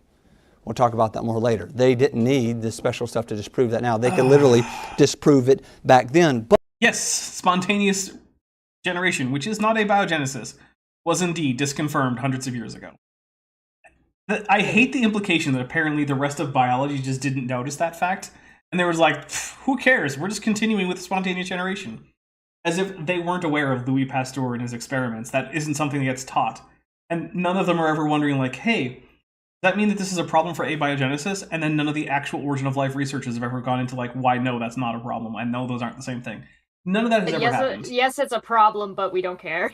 Yeah, basically. Like, look, creationists, if you're watching this, if you think that actually anyone, any kind of person, if you think that all the experts in a given field that you're not an expert in, that you have not spent your time studying for years, have overlooked some simple, obvious thing that you just thought up one day while munching down on your Big Mac, chances are they have thought of that. They have known about that for years, and no, it's not the big problem that you think it is. Can I suggest one? I got one. I got one I've been working on. I've been munching on a couple of Big Macs. Philosophy is stupid. Yeah.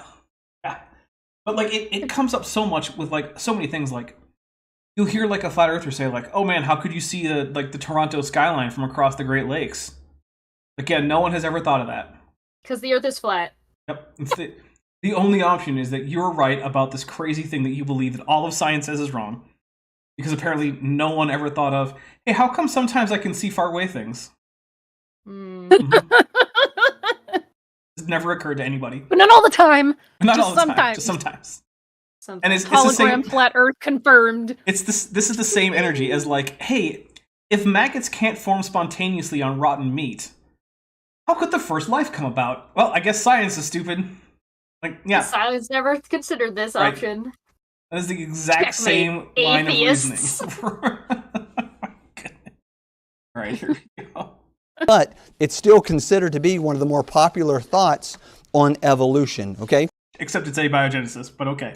So that's one way we came about. We came about from nothing, which goes again, not nothing. Completely against the first law of thermodynamics, but hold on! No! Oh my God! Wrong. I'm taking another drink. Correct. No, he Not means, only are you wrong, he means the first law. Second no, law. he doesn't. He means the first law because he's talking about nothing. Here, listen. Here's my prediction. But they usually mean entropy. My prediction is that the next thing he says is actually going to say that he means the first law, and that he still can't figure out what nothing versus something is. That's my prediction. We'll get into that later. Oh, so come on. They still. Okay, so the two options are he either got the second law wrong, because nothing about the second law is violated by evolution. It was second law. Or just say it's entropy. My prediction remains that I think he means the first law, because I still think that he doesn't understand what nothing is. And he thinks that life coming from pre-existent. I think that's worse.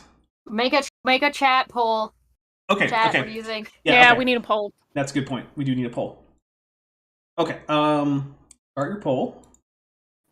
What? Should probably get out of the caps lock. What is this guy talking about? Question mark? What law did he mean? And we'll say first law, second law. And these are going to be of thermodynamics, people. Don't ask me of what. And we'll go with turtle law. There you go. Okay. I'll go toe-to-toe with you on bird law any day. Let's see who comes out the victor. All right. And remember, these results will be judged in, like, the dinosaur court of law. Yes. Also, you know, there is turtle law. Like, I've been to Hawaii, and there are laws about the sea turtles. You can go to prison for violating turtle law. About as far into this as I'm willing to go, and it was probably already further than it deserved. So check the Dapper Discord. This is the Muppet Dapper Dinosaur. Okay. Go roster style again. 619 says nothing does exist. It's SCP-3930. Oh, I wore the SCP shirt yesterday. I looked down and I was like, wait, am I still wearing my SCP shirt? Oh my God, this is incredible. Hang on to that. The second way that the single cell got here was that it had already been made. It was actually made off-world extraterrestrial stuff. Okay? It was made off-world, or it was created off-world, and it rode on the back of a meteor or a comet to Earth. Yay for panspermia. It is an actual hypothesis, so I'm not going to fault him for talking about it. Okay, I'm just telling you what they say. Okay? very few people take spontaneous. What are you talking about? Panspermia. There it is. I love this. Oh, move it to the right a little bit. The other right. Yep. Oh, nice. Very nice. It's so good. I love it. It is Discord. I'll save a version of it that has no background so you guys can meme it up. Nice. Yes. I love it. Much appreciated. I didn't even have to pay her for that. I should use that in a video sometime as fan art. You should. As long as I get permission. Yeah, go for it. I don't give a shit. Okay. Comes down, it lands in the ocean, the mud, the muck, whatever that was, and then from that, over time, it begins This to guy doesn't know what metabolize. mud is. I don't know. Maybe. He thinks that mud doesn't have anything in it but dirt. Well, I guess before life, the best you could get from mud would be ground up rock and water put together, because there wouldn't be any decayed organic stuff in it. But then it's not really mud. Yeah, but what would you call it? Like quicksand? Maybe. Okay. As a I child, I just- was led to believe that quicksand would be a much more dire threat than it actually is in real life. You're watching I do TV in not- like the 90s and it was all over the place. I do not need to be responsible for having an answer to what this guy is probably describing to know what he's describing is wrong. Metabolize, gonna- it begins to I need more us, so I'll be right back. Okay. reproduce. It evolves into more complex creatures that eventually, over time, are able to crawl from the sea. And then they're able to climb up rocks and trees. And then they're able to walk. And I mean, if they crawled up out of those trees, they were already walking, but okay. what this is literally called, this thought is called the scientific process. No, that's called panspermia. It's a fairly niche hypothesis that most people don't think is true, but that like can't currently be ruled out. What? I'm taking a drink. Hey. Panspermia is the scientific process. That's an incredibly dumb take. I just like how many levels of detachment we have from what science said to what this person in creationist said to all the way down to this guy. So what we're actually viewing is the evolution of the position of science all the way across to wherever this guy went and ended up. Mm-hmm. Yeah, it's someplace in Madagascar all by himself. Look, that's kind of why I listen sometimes to these sermons, right? Because I want to know how does because ultimately a lot of his ideas trace back to things like the Answers Research Journal or the Journal of Creation, which I think is ICR's outlet, right? But they're being filtered down first through ICR and AIG and CMI to do their for lay people talks, and then he's processing as much of that as he can understand. Then he's trying to give that synthesis, not a lot. right? It's just this dissemination of information. Yeah, it's just exactly. So I want to know, what do the people in the pews get after And it's then how do filtered they through this interpret- multiple layers, right? Yeah. So that's one of the reasons why I do listen to these. It's I listened to that sermon from that guy in Arizona. He's up in not actually in Snowflake. Where was he? He was somewhere in the Arizona Highlands. And he gave that. That's why I listened to the Carl Kirby sermons about evolution broadly and human evolution specifically, because these are people who are taking this and giving it to their congregations. Because it's been a very, very long time since I was in a young Earth creationist congregation as a young Earth creationist. So Right. I do not have my finger on the pulse of the lay positions of young Earth creation. I know some people who are still involved that I'm actually on good terms with, so I could always check in with them semi-regularly. You should totally toss them at me and Jackson and see what happens. They might not still be friends with you. Yeah, I was gonna say, this person is a very actual, well-meaning person, is not, aggressive, they're very just... Wait, have you heard the discussions that we've had with creationists, me and Jackson? Because we're not aggressive either. We're very nice. Well, We do no, things. it's the kind of person who I respect too much to throw them into the lion's den, if you know what I mean. I would not consider me and Jackson's chats the lion den. We're very nice. No, but they're not the kind of person that you would have any kind of productive discussion on, because they're so they're earnest, but they're not technical. Like, Is it like they'll talking to just- Cindy? Yeah, but it's just that this person wouldn't have a lot of like apologetics clapbacks memorized. They would be more likely to agree with you and then later on just kind of go back to what they were doing. So, yeah. This person's friendship is more valuable to me than trying to like... Fair enough. Well, if you have any of them you don't like, feel free to send them my way. And I do have some of those as well, so I'll find you some bait. Yay! Alright, here we go. Hey, we're almost at 10 minutes worth of this sermon. Which, to be fair, it's only like... The first sermon was only about 20-something minutes long. So, the actual video was over an hour long. But once I cut out the really long intro and like the Bible readings, it turned into like 8 minutes. Yep. Okay? Scientific process. Don't act like you haven't seen Ice Age, because I know you have. Okay, so we're going to move on. Yes, because that was another thing that Charles Jackson said. Apparently, according to some creationists, including Charles Jackson and this guy, Ice Age, the movie, is some kind of pro-evolution propaganda or something, and not just a silly cartoon.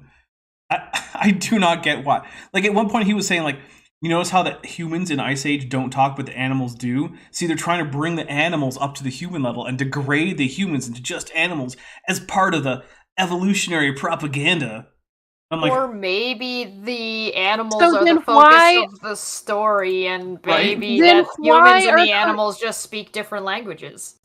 If you're that like piss baby upset about talking animals, why did you literally create a show called Veggie Tales? right. Because humans Also- are vegetables. Is Homeward brain. Bound also like evolutionary propaganda? Because that's a movie where the animals do the talking. Is it just that it's set in the Ice Age? Milo and Otis? Yeah, like, I don't... Okay, sure. Oh, Any Disney movie? Basically, yeah. The Lion King is clearly evolutionary propaganda. I have a really funny video that I want to make showing, like, the evolution of Disney turning horses into dogs. Right, so, like, the initially you'd start with, like, Prince Philip's horse and the Prince Charming's horse, and, like, they act like regular, pretty close to regular horses, and then in the middle you would have, like, Mulan's horse, and then by the end you'd have, like, the horse from Tangled and, like, Donkey. Yeah, who's that's true, technically they not are like Disney, dogs. but, like, absolutely, and then you have Sven, right, at the far end, who's, like, a branch off, who's a moose or whatever the reindeer. Also, the Fearmonger official says, don't some of the Ice Age films have dinosaurs in the same age as mammoths and humans? Yes. Mm-hmm. Yep. The Ice Age films were not made for scientific accuracy. Because they're cartoons. It's almost like they're actually creationist propaganda, because it has all those things existing at the same time. Good point. All of today, everything today Uno can reverse be card. explained by this scientific process. Process. Do I need to say more? Okay. You could say something Yeah. that makes sense. Yeah. Either just shut up or start making sense would be great options. I like how all three of us had, like, different answers that amounted Right. to the same thing. You said, well, you could. She's like, yes, and I said, no. Oh. Okay, we are finished. No, I'm just joking. Oh. Think about that. All of life Best today joke can so be far. explained by... Actually, that was a joke that didn't land. Yeah, we're taking a drink. There was like a light chuckle from the audiences at best. Someone's like, I'll be polite Love and you, do a Rico. forced laugh. Us coming from nothing, Which is not what happened, according to anybody. nobody says that. or us And you don't know riding what on the nothing is. back. One guy, we'll talk about him later, one guy said it was probably a diamond. Probably not a meteor, probably a diamond. Okay. No, I've never heard of that in my entire life. Yeah, who's this one guy? Is it the one guy who lives in your ass Yeah, and gives you these God. ideas? Just running on vibes. Yeah. That makes it believable. We wrote here on the back of a diamond. All right, very good. So, Well, since you think one guy's word would supersede a whole, like, field of people, then I guess that is a credible source to you. Yes. Fucking weirdo. She's been listening Oh, to too much Rihanna. the back of a diamond, comet, meteor, doesn't matter. That's how we got here. And then from that came life. And that's considered the scientific progress. Those are the mainstream terms of evolution. Now we're going to look Do you think he deeper knows the into difference that. between those things? No. A comet, a meteor, and a diamond? Just a diamond. Oh. Oh, you crazy diamond. Scientific progress, that process as we go throughout the series, but for now, we're going to move on a little bit. Now, I want you to Okay, consider good. something. Think about this, all right? So for thousands of It's years, funny. it was wide. Yeah, there is a bunny on screen. Wait, That this no one guy's can name see. isn't. This guy's name's Steve too. I don't think so. Swear to God. Widely believed that all of life came from a designer, came from a creator. It's been taught for many, many years. It wasn't until recently that has been changed. It was also Weird. People New used evidence. to teach that. Oh my goodness. Well, people in the past used to say it was this way, but now they say it's that way. So the first way was the correct way, unless it's something I disagree with. We're taking a the drink first for. way's the correct way because it's old. We're taking another Yep. drink for. Why is science? We need another GIF instead of citation needed, but it says "Why is science?" Maybe like can we get like a Dapper shirt that's like just got Dapper being like, "Man, it's just Wait, why no, is science?" do Why the is Hold on, it's- I'm the gonna cut. open Critta again. Put it over the Guardians clip where it's like, where is Gamora? Who's Gamora? Why is Gamora? But do Who it is with science. Science. What is What science? is science? Why Who is science? Why is science? Where is science? believe that a catastrophic flood took place, drastically changing the landscape of the earth, which is where you have the canyons and the deep cut rivers and stuff like that. Things that absolutely cannot form as a result of a single flood. So what happened? How did the designer become like a tooth fairy, or a super? Objection begging the What? question. Also, what is he talking about the designer becoming a tooth fairy? Oh, he means that people don't believe in it. Okay, got it. Oh, That's what he means. Because I was like, in what way is the creator being conceived of as like the tooth yeah, fairy? I took a minute with that Is too. I was that like, Is that a joke? Is that a failed joke? I don't even know. Superstition. And how did the story of Noah's flood become a fairy tale? There's no fairies Well- in it, but it's always been a legend. well, because it's always been a legend, and the fact that there's no evidence for it whatsoever, Correct. and B, the opposite is true. Evidence against it is everywhere. Yeah, it is hard to find something that is less plausible than Noah's flood. Like it really is. I cannot think of too many things that are less plausible than Particularly a literal translation, like a literal version. Yeah. All right. So the turtle law obviously won the poll with 65% of the 66. However, first law came in second with 21%. Also, Wayne Rossi has sent a $1.99 super chat that, for some reason, YouTube has Supposed not to be the picked up. Godzilla As movie. YouTube does not like to always pick those up. Let me guess, Wayne, you're coming in from mobile, so we're gonna take a drink anyway. Yeah. Savage Cobra Kinda Official says, because geology. Yeah, basically. That is how we know there is no real flood. Of Noah, like there's no global flood. Obviously there have been floods, because there are floods today. And in fact, in the past there have been much bigger floods. To these people makes me think there's never been a flood, literally ever. Look, Evidence for a flood is evidence for the flood. as someone who's had his basement flood, I promise. As floods are somebody real. who's had my basement flood, I think there's never been a flood after listening to these people. Yeah, actually, I was supposed to meet a friend, and so I go down to my basement, which is where I had my computer, by the way. Oh no. Yeah. Oh no. Oh no. So I call him like, yeah, I'm not going to be there. Why? Well, there's like 3 inches of standing water in the basement, and I need to take care of that. Yeah. Fortunately, my computer was actually on there was like a raised section of the basement that had like a carpet on it, and there was like a bar back there, and like where I had like a table or a desk, I guess, my computer on it.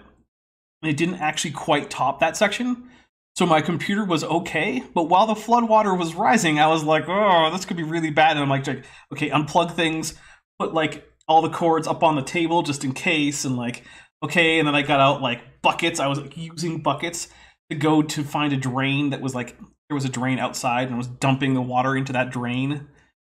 Yeah. Thingies do you have, Dapper? How many fingies? I have Yeah, how many 3 fingies? full fingies with claws and 1 tiny little fingy that only has like 1 bone and has no claw. Is that like on pinky. the thumb spot? No. Is that a Oh. Is a thumb? pinky? Is a pinky one? Yeah, it's a Okay. pinky one. So I 3 have full fingies. digits 1, 2, and 3 are full fingies with claws, and digit 4, which is like the pinky, has only 1 bone and it's just a little no claw stub. Dr. Tapioca Dapper, Weasel. did you know that? Oh, go ahead. Dr. Tapioca Weasel has gifted 1 Dapper Dinosaur membership, which went to B 2022. We'll take a drink. And everybody, send tetrapods to welcome B 2022 into the memberships. Hey. I was also going to say, did you know that I'm part pterodactyl? I did not know that. Do you mean pterodactylus? Because my pinky is bent. That's called clanodactyly. That means I share a common ancestor with pterodactyl. I mean, everyone does, but okay. Dinosaur. I'm part dinosaur. But pterodactylus as a genus or pterosaurs as a group, neither of those are dinosaurs. It's Nothing would ever fly over my head. It would go too. I am too quick. How do we go from believing that to now mainstream? You're called all types of names. Science denier. All. Oh, we did it because that's of what this you thing are. called evidence. Yeah, right. The science progressed. I think that's a fair How can you question. call me what I am? How dare you? Also, I don't Dr. think Tapioca... he- Oh, sorry. I was going to say, I think that's a fair question. I don't think he's asking it fairly or is going to answer it fairly, but I think Right. that's a fair question to say, hey, how did we get from point A to point B? Yeah, and to be fair, I mean... It's almost like that's what evolution does. Yeah, a lot of my channel is Weird. dedicated to this. Now, Dr. Tapioca Weasel gifted 1 Dapper Dinosaur membership, so we're going to take a drink for that. It went to Are You Victoria, to which I think the answer is sometimes yes. At least on this panel. And then, yeah, so congratulations, guys. Send tetrapods, not pelagitude. That's me. Yeah. And pelagitunicans. So what we're going to do now is we're going to take a quick break. I'm going to get the last of my pina colada into this glass, and we're going to see how far we go again. So we will be right back after We're not these- even halfway through. We're 11 minutes into a 57-minute video. Look, I don't actually plan on finishing this. We're not doing this next Saturday or anything. So, all right. Spoiler. We will be back in just a few minutes.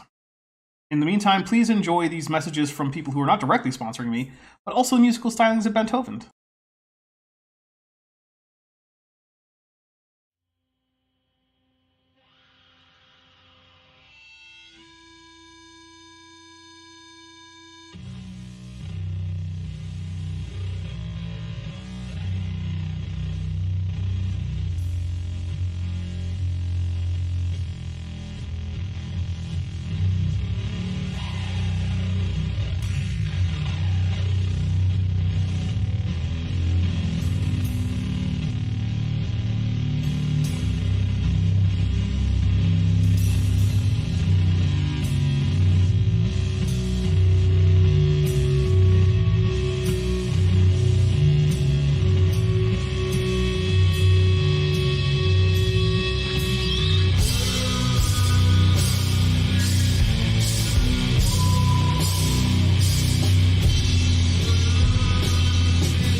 And we are back.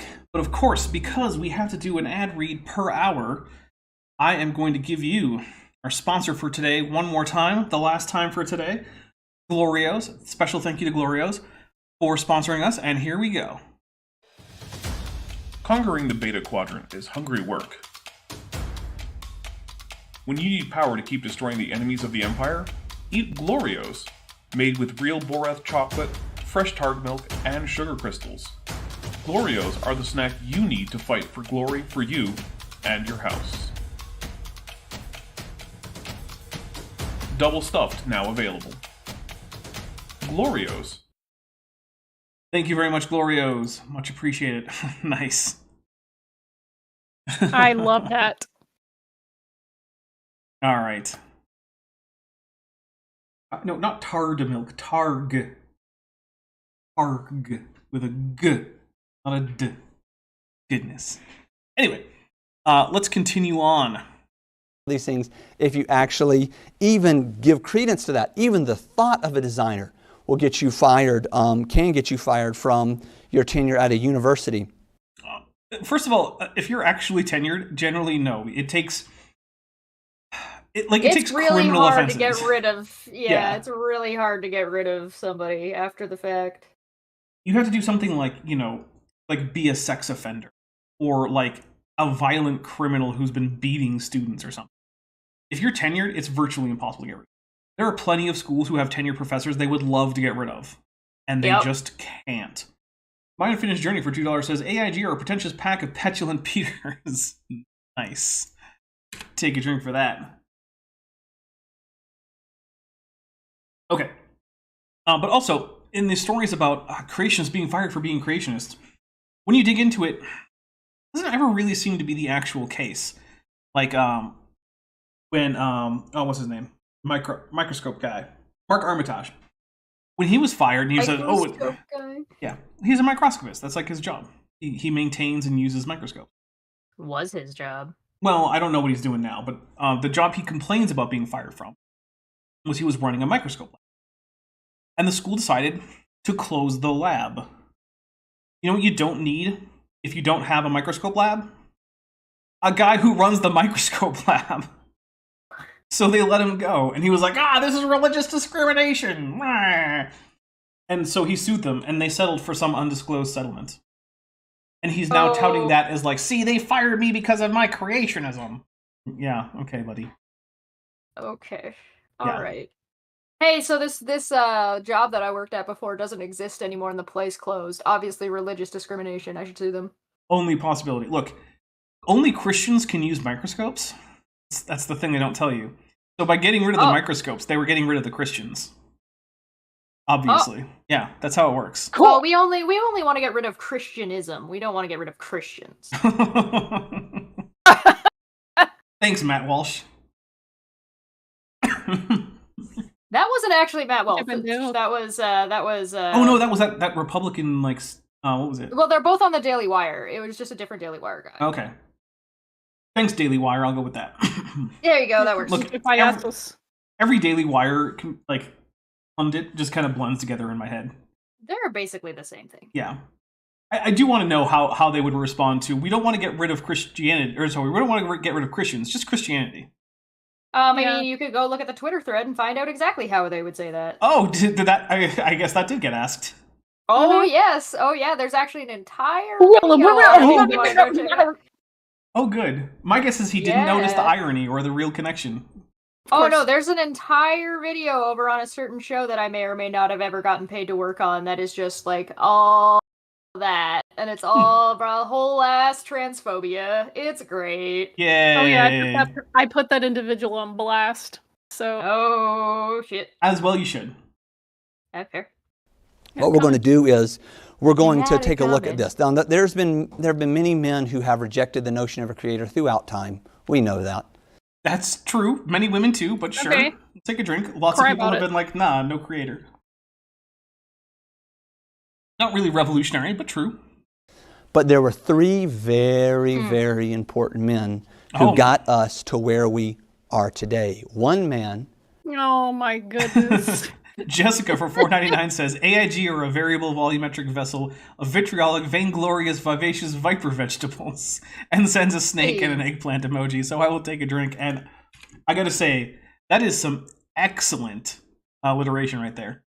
Yeah. The Weaving is proud of you. Also, Manya, who's been a member for 14 months, is at the tetrapod level, says she doesn't say that. She says, "Congratulations, Dapper, my guy." Sorry. A little bit of pineapple coconut rum mix may have just gone into my lung. just a little bit. I don't think that's supposed to be there. It's part of that great design that was so perfect. Exactly. That great design that has my food hole and my breath hole be the same hole. Thanks. Thanks, God. Obama. Whichever one we're blaming today. Well, at least we're done blaming Bush for everything. Because my goodness, that was getting old. Yeah, fair. I remember it took like 20 Thanks years. Obama, though. Thanks Obama. Thanks Obama's. I like that one. I like it. Flows nicely. Honestly, I think it was like my mom or something got upset. She's like, "That's not Obama's fault." I'm like, I know. That's why I'm saying thanks Obama. Joke. Right. The entire thing. He even did it. He tried to dunk a cookie in a glass of milk, and the cookie was too big for the rim of glass, and he's like, "Plink." Thanks, Obama. Thanks, Obama. I actually did laugh at that, so... And that's one thing we can give Obama. He had a sense of humor and was kind of actually charismatic. I think he still does have a sense of humor. Yeah, seems like it. Yeah. Look, he just uses his skills for evil, so... Well, yeah, look, I have a lot of criticisms for Obama, but him being able to joke is not one of them. Well, yeah, we should at least. I actually did have a friend of mine say, like, what did Obama ever do wrong? I'm like, how much time you got? Oh, yo, no. Oh, yeah. Rhymes with scones. Yeah, look, there are some people who are living in a bubble where anyone with a D after their name has never done anything wrong. And it's my job to go and maliciously poke all those bubbles until they burst. Yes. I think one of my favorites is still when he played the opening of The Lion King and was like, "This is my first video." That was funny. Yeah. Influenced another man, and that other man influenced another man, and then that man influenced millions. So we're going to look at those. The very first person that we see here, which we're going we to start don't with like him. because it's not our theology, you see. Mr. Guy can influence another guy who influences another guy who influences a lot of people, but if it agrees with us, we're fine with that. Right. So Jesus was a guy who influenced a guy who influenced a guy who influenced a lot of people. Does that matter? No, not in this case. That's fine. Oh. That's what I was going for. Also, Mr. Siri said, "Oh God, are we going to do the political stream?" No. Nope. No, we're not. Dapper political drinking stream when? Oh my God, and hopefully never. That's on Saturdays on my channel. Kind of. Well, yeah, basically. I do not tend to get very political for a reason. Not because it's not important, not because I don't have opinions, because it's not the main focus of the channel, right? It's not the point. Yeah. Yeah. We're here to debunk Earth creationists. Yeah. It's like, look, I wouldn't expect a biology textbook to have a whole section about how bad for the environment, like, George Bush Sr. was. Yeah, it's not the point. Jean-Baptiste Lemaitre. That is not how you say that name. Really thought you really thought he did something. Do we have a drink trigger for just bad French accents? I need another poll for the chat. Was that better or worse than me trying to pronounce things? Okay, hold on. I am shite at French, and I could do 8,000 times better than that. Okay. We'll go with this. Both of you try to say Jean-Baptiste Lemaitre and try to do it with a French accent, and then we'll see who has the best French accent. Jean-Baptiste Lemaitre. Jean-Baptiste Lemaitre. Okay, so we're gonna go with Chesh. Shanti. And we're gonna add in Poutine, casa. Pastor. We're gonna do Pastor Hair Dye. And then we're gonna do Dapper. Just for men. Yeah, Pastor just for men. Then he'll just accuse us of accusing him of being gay. What? Well, I mean, if the shoe fits. Look, he would not be the first pastor in a homophobic church to end up being caught at a bathhouse or something similar. Why is B okay? So to me, if you're like saying things like you're accusing me of being gay, as if it's an a bad accusation, It is you're for already him. on the wrong. Right, but I'm saying he's on the wrong side of things. Right. Quelle horreur. Tannenbaum. All right. Here we go. We're going to hit play. Asked Carissa how to say that, and that's how she told me. Because I was going to say Jean-Baptiste Lamarck. And no, you don't say it like that. So I mean, So we just threw that person under the bus. goodness. Jean-Baptiste Lamarck. So here we go. Lemar, as if the K doesn't have... Okay, look, I know that a lot of French words end in syllable, or not syllable, consonants that are not pronounced. This is not one C's of them. and K's are usually pronounced. This is one of the consonants that is generally not silent in French. It's Lamarck. The K, the end. Yeah, as Crypto 457 points out, tabernacle. Yeah, that's another yeah. Which is a very French-Canadian curse, by the way. The Yes, French is. do not use that as a curse word. I love how basically all the French-Canadian curse words are just church terms used out of context. Yeah. Lamarck And then was Jacques Polamer says final C's must be pronounced. Yeah. Mm-hmm. a French naturalist who believed that all living things evolved upward. Okay? Kind And of, he was yeah. incorrect. Yeah. So basically what you had is you had the simple died off, the more complex lived. And Not really, no. what he said was, he said, things will evolve in their lifetime or their children's lifetime. Okay? Which is a little bit different than what you have right now. So for instance, Yeah, it is a little bit different than what you have right now. We'll take a drink for him getting that right. Lamarckism is indeed different. Goodness. if you had a giraffe that was too small, the giraffe would probably die because it could not reach up to eat what it needed to do. That's why baby giraffes never grow up. Because if they're too Yep. small, they just can't eat and then they die. That's how giraffes work.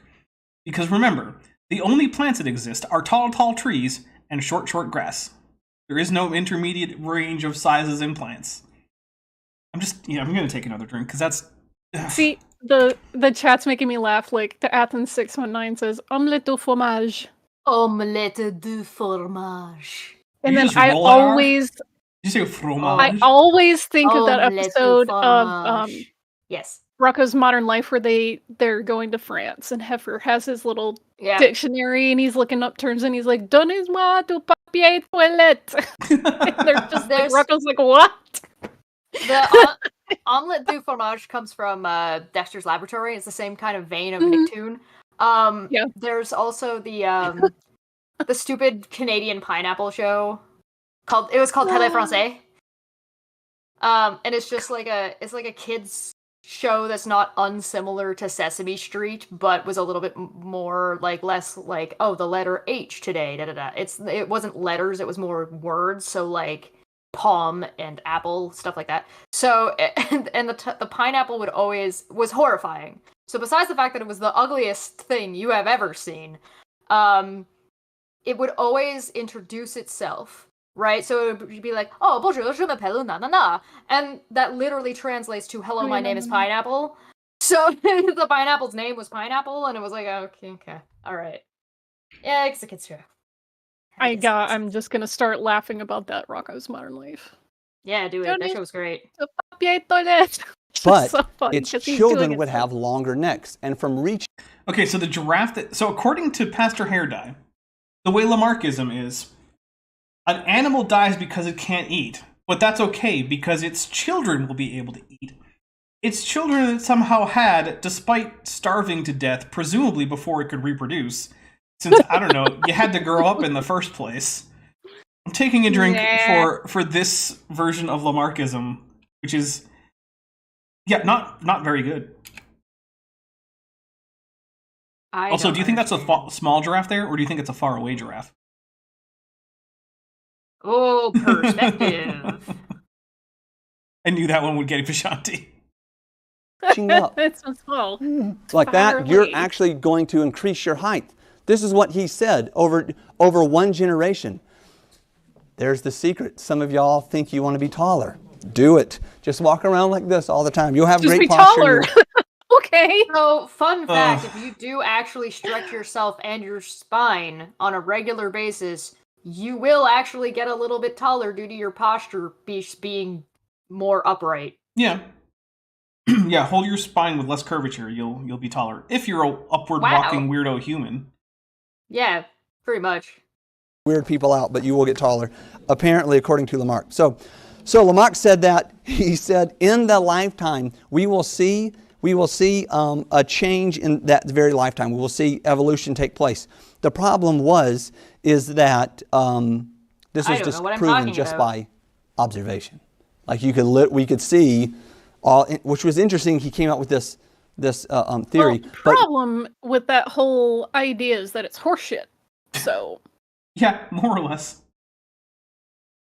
We could see from one generation to another that was not taking place at all. So that was disproven very, very quickly. That's true, actually. I mean, so one of the experiments that was done in Lamarckism to show whether or not it worked was rat tails, right? I think it was mice tails, but I mean one of them, mice right? tails. Yeah. So, rodent tails. Yeah, they would take these mice, dock their tails, which basically just means cut off their tails, right? If Lamarckism is true, then the offspring should at least be born with shorter tails, if not no tails.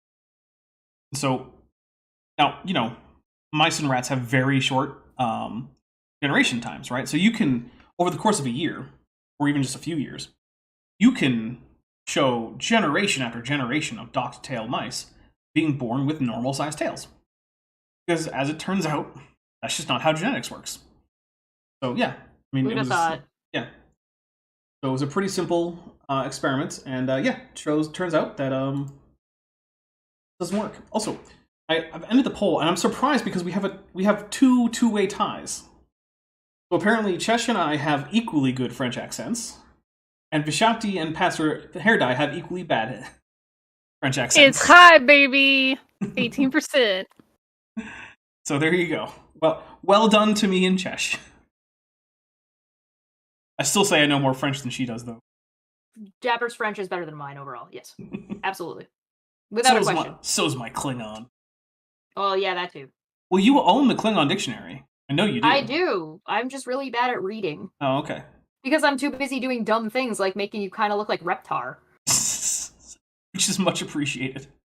This kind of looks like Reptar, I ain't gonna lie. I kind of want to color it green. I mean, I'm not green, but I can't stop you. I might do it just an extra green one just for fun. Okay. The problem, though, with Lamarck was that his theories could be actually tested in real time. And later we'll see that evolutionists... Yes, the problem was that science was able to test itself to prove itself wrong. That's the problem that this guy had. Basically. Having a theory that was even able to be disproved in the first place. Yeah, what an idiot. Why wouldn't you go with something unfalsifiable? Why is science? Oh yeah, this might be a why is science thing. Yeah, we'll take a drink for why is science. Okay, here we go. Figured out how to change that so you actually couldn't test that. So that's why he failed. Yes, modern evolutionary science is unfalsifiable. Of course. I mean, it's not, but sure, let's go for it. Failed, okay? I like it. So he had this good idea, but it failed, and people liked what he was saying, but they just couldn't get behind it fully because it was disproven. Enter the next person, Charles Lyell. Oh no! Was a geologist, not a biologist, by the way, who did not believe in evolution, I want to point out. He did not believe in evolution for most of his life. Towards the end of his life, after reading several editions of Charles Darwin's Origin of Species, he eventually was like, okay, maybe. And then he died. Charles Lyell will become known as the Puppet Master. And you... By whom? Just you? That was a joke that didn't land too.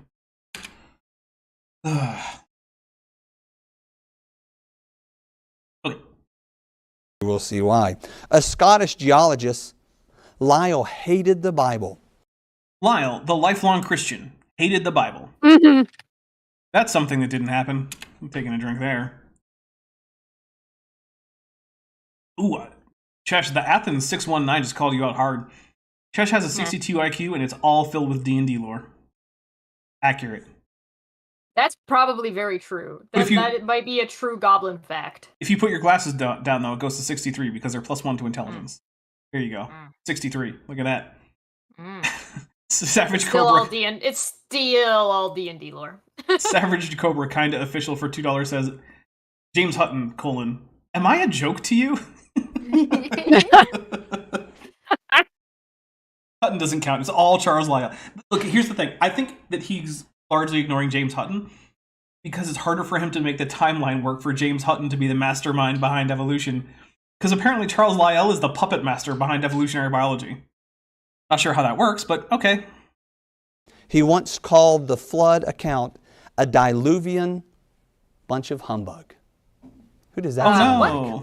What font do you want this in? Do you want your shirt in Comic Sans? No, probably not. I almost never want anything in Comic Sans. Okay, well, what font you want? You want the D&D font? The Copperplate Gothic Bold? Do a few, and we'll see how they look. Leave that there. Sounds like Scrooge to me. Anyways, we're going to move on. So, he said it's a bunch of humbug. That's a good term used back then. We don't use that enough today. We need to bring that out some more. I actually kind of agree. Humbug is a good word. Lyell's humbug. Anyways, we're going to move on. So he thought it was a fairy tale, and in his own words, he sought to free the science from Moses. He did say that. Take a drink. That's true. I also want to point out, Charles Lyell was a lifelong believing Christian. At no point did he become an agnostic or an atheist or any other kind of non-Christian. This is not a man who hated the Bible. Now, was he like the most religious person in the world? No. But he was not someone who was trying to get rid of Christianity. He was, in fact, a Christian. Remained a overall fan of the Jesus for his whole life. I hear a lot about all these people that keep trying to get rid of Christianity, and I really don't know who any of them actually are. It's odd how many of them are Christians, too. Yeah, it's really weird. If he had a chance, he wanted to free science from Moses. And he had an idea. He was going to fix Lamaze. Wasn't Moses gatekeeping science at some point? What? He actually did use the phrase that he wanted to free geology from Moses. And what he meant by that was, do you remember, at the time, the Mosaic authorship of the first 5 books of the Bible was widely accepted. And so people were rejecting a lot of new geological evidence on the basis of the flood in Genesis. And he thought, because it's what basically everyone thought, that Moses had written Genesis. So by referring to Moses, he was basically referring to the Torah or the Pentateuch, the books of Moses. So he wanted to free geology from the influence of those books of the Bible. Got it. All right. Yeah. It makes a whole lot more sense in the context of the 19th century than it does in the context of the 21st century. Do you think anybody in his congregation or him know anything about this that you just explained? Oh, I think most of them probably do accept the Mosaic authorship of the Pentateuch. No, that wasn't my question. Sorry. What I meant was, do you think any of them understand the context of the thing he just said? Not fully. Failed theory of evolution with one major change. You know what he added? What? Millions and millions of years. Oh, yes. This guy's a failed experiment of evolution. The guy who didn't accept evolution for most of his life was secretly actually trying to create millions of years for evolution to happen so that he could get rid of God. It's a weird thing to do for someone who believes in God and doesn't believe in evolution. Wow. For most of his life, Charles Lyell was a creationist, essentially. Oh, his name is Lyell, not Lyle. You know what? I've heard both, and I don't know which one he would have said. So I'm not going to criticize Lyle or Lyell. But all I can think of with Lyle is the bad guy from George of the Jungle. It makes me think of Jason Lyle, who's another young Earth creationist, and so that's one of the reasons I don't like to pronounce it Lyle. Jason Lyle he's a weird one. He's not the worst, no. He's far from the worst. I mean, he's not Kent Hovind. He's not Randy Galuza, who's, if anything, dumber than Kent Hovind. But he's not as vile as Kent Hovind. It's hard to be as vile as Kent Hovind. We should do a Kent Hovind update with you and Bent and Manya on Dumptech Friday soon again, by the way. Oh, has there been a lot of news I don't know about? I don't know, you told me about some kind of bus that we need to check out. Oh, that's actually fairly old news. So in case anyone doesn't really? know. Yeah. So News to me! Okay. I'll do this real quick. Okay. Okay, so real quick. The Southern Baptist Convention recently released their report on sexual misconduct within the convention. It's bad. Like, it's not very often that an organization kind of makes the Catholic Church look not that bad by comparison.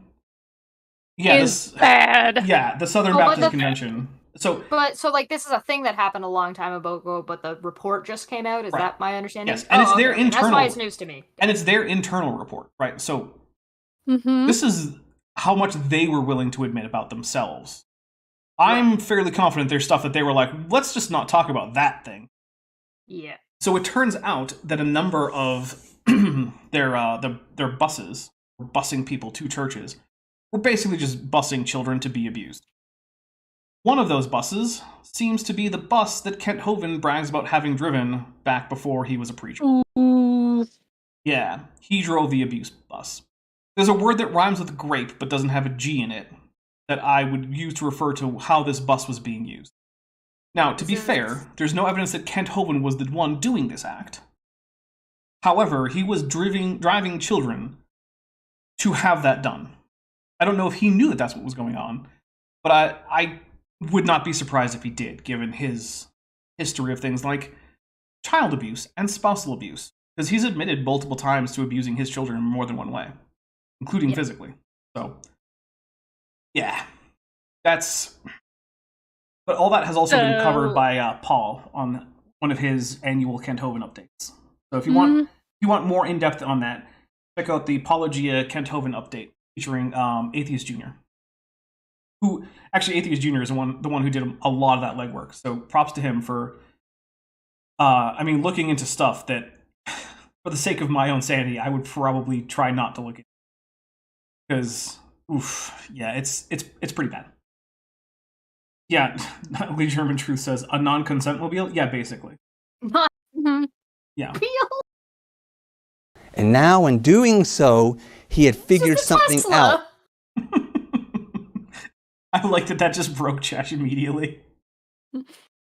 It's got automatic doors that don't open. It's got automatic driving that drives you into a truck. It's got Twitter installed forcefully. You're forced to doom scroll. You have no choice.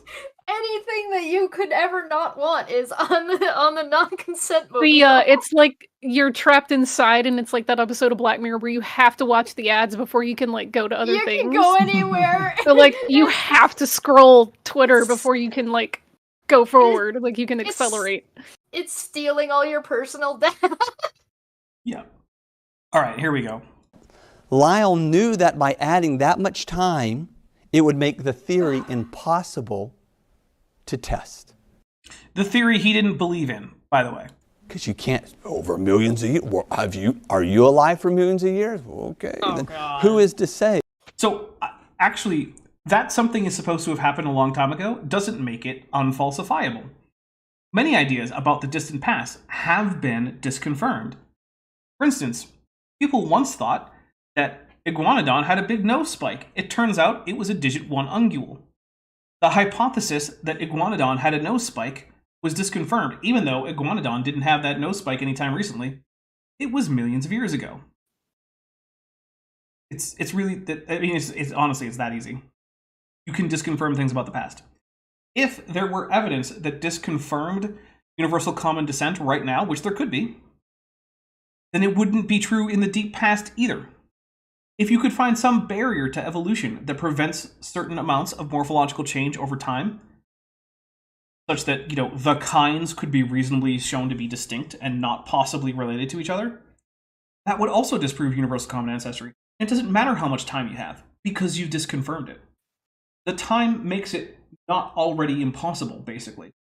But you can still disconfirm evolution. Evolution remains falsifiable, despite much of it having happened in the past. That didn't really happen. Well, no, if you believe in God, you're crazy and you're a kook, and that's a bunch of humbug. Yes, said the Christian Charles Lyell. I'm taking a drink for all of this. I mean, look, he's dead, so I guess it doesn't matter very much, but it's basically just slander of Charles Lyell. But Christian. Speaking of a liar. It's actually kind of angering the degree to which creationists will just misrepresent the people from the past. They'll just lie. Yeah. Just lying. Basically. Big stinky liar face. I can smell you, pants on fire. But if you disagree with my theory, well, then you're a science nerd. Oh, sorry, you can't actually test my theory because it happened over millions of years. He figured that out. No, you can't test the theory because you don't understand it. You cannot test theological arguments with science because those are inherently outside the scope of science. You numpty. You absolute spoon. Yep. Also, this spoon can't do it anyway because he's too stupid. Well, you utter moron. he is the guy who said happen chance. He's the guy who said happen chance. Pinche pendejo. He looks Really, like really he quick. thinks Axe is a substitute for showers.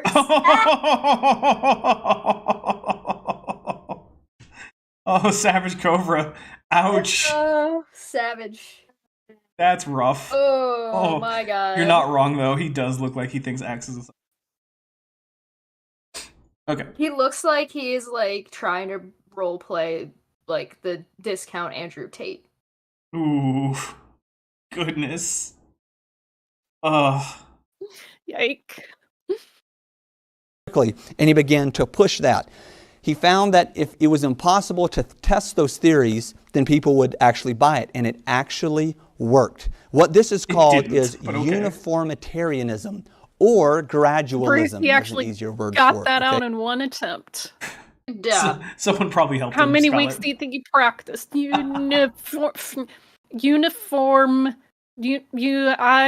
Gradualism. He's like standing in front of a mirror. Okay, get it right. I wouldn't want to embarrass myself. Uniformitarianism. What that is, uniformitarianism. There we go. It is also known, like I said, as gradualism, meaning that life on Earth and Earth itself has aged at the same time. What? How? That's not what that means. I am Not- refusing to acknowledge that statement. Not only is that not how it means, what does it mean for them to age at the same At rate? the same time, like, no, see, the Earth ages way faster than, Right, than like, other things does on it. time go differently for rocks versus organism? Like, what is... Oh, maybe he's talking about, like, the hyper-aging that happened after the flood that makes the Earth look old, but it's really young. No, because that would be a creationist idea. He's trying to describe uniformitarianism. Sources cited, crack pipe. I'm just going to take a drink for absolutely incoherent nonsense. This man is just living in the fifth dimension, and you guys just don't. Oh, yeah, we're not advanced enough. It has never changed. It aged the same way. It's never That's not what that means either. Literally, no one thinks the Earth has never changed. You don't think it's never changed. Real scientists don't think it's never changed. Charles Lyell didn't think it's never changed. The whole point of Charles Lyell was looking at rocks and trying to figure out the sequence of events that got them to the way they are now, because he knew that they were different than they had been in the past. In fact, some of the inspiration for modern geology was actually a series of Greek ruins that were partially underwater, but obviously it was a Greek city that had been built above water, so what had to have happened? The city must have sunk a bit. Weather changes all the time. It's true. Nuh-uh. Therefore, no climate change. Oh. That's how that works. I legitimately, the other day, it went from raining to snowing heavily to blizzard to lighter snow to rain again in the course of one day. Yeah.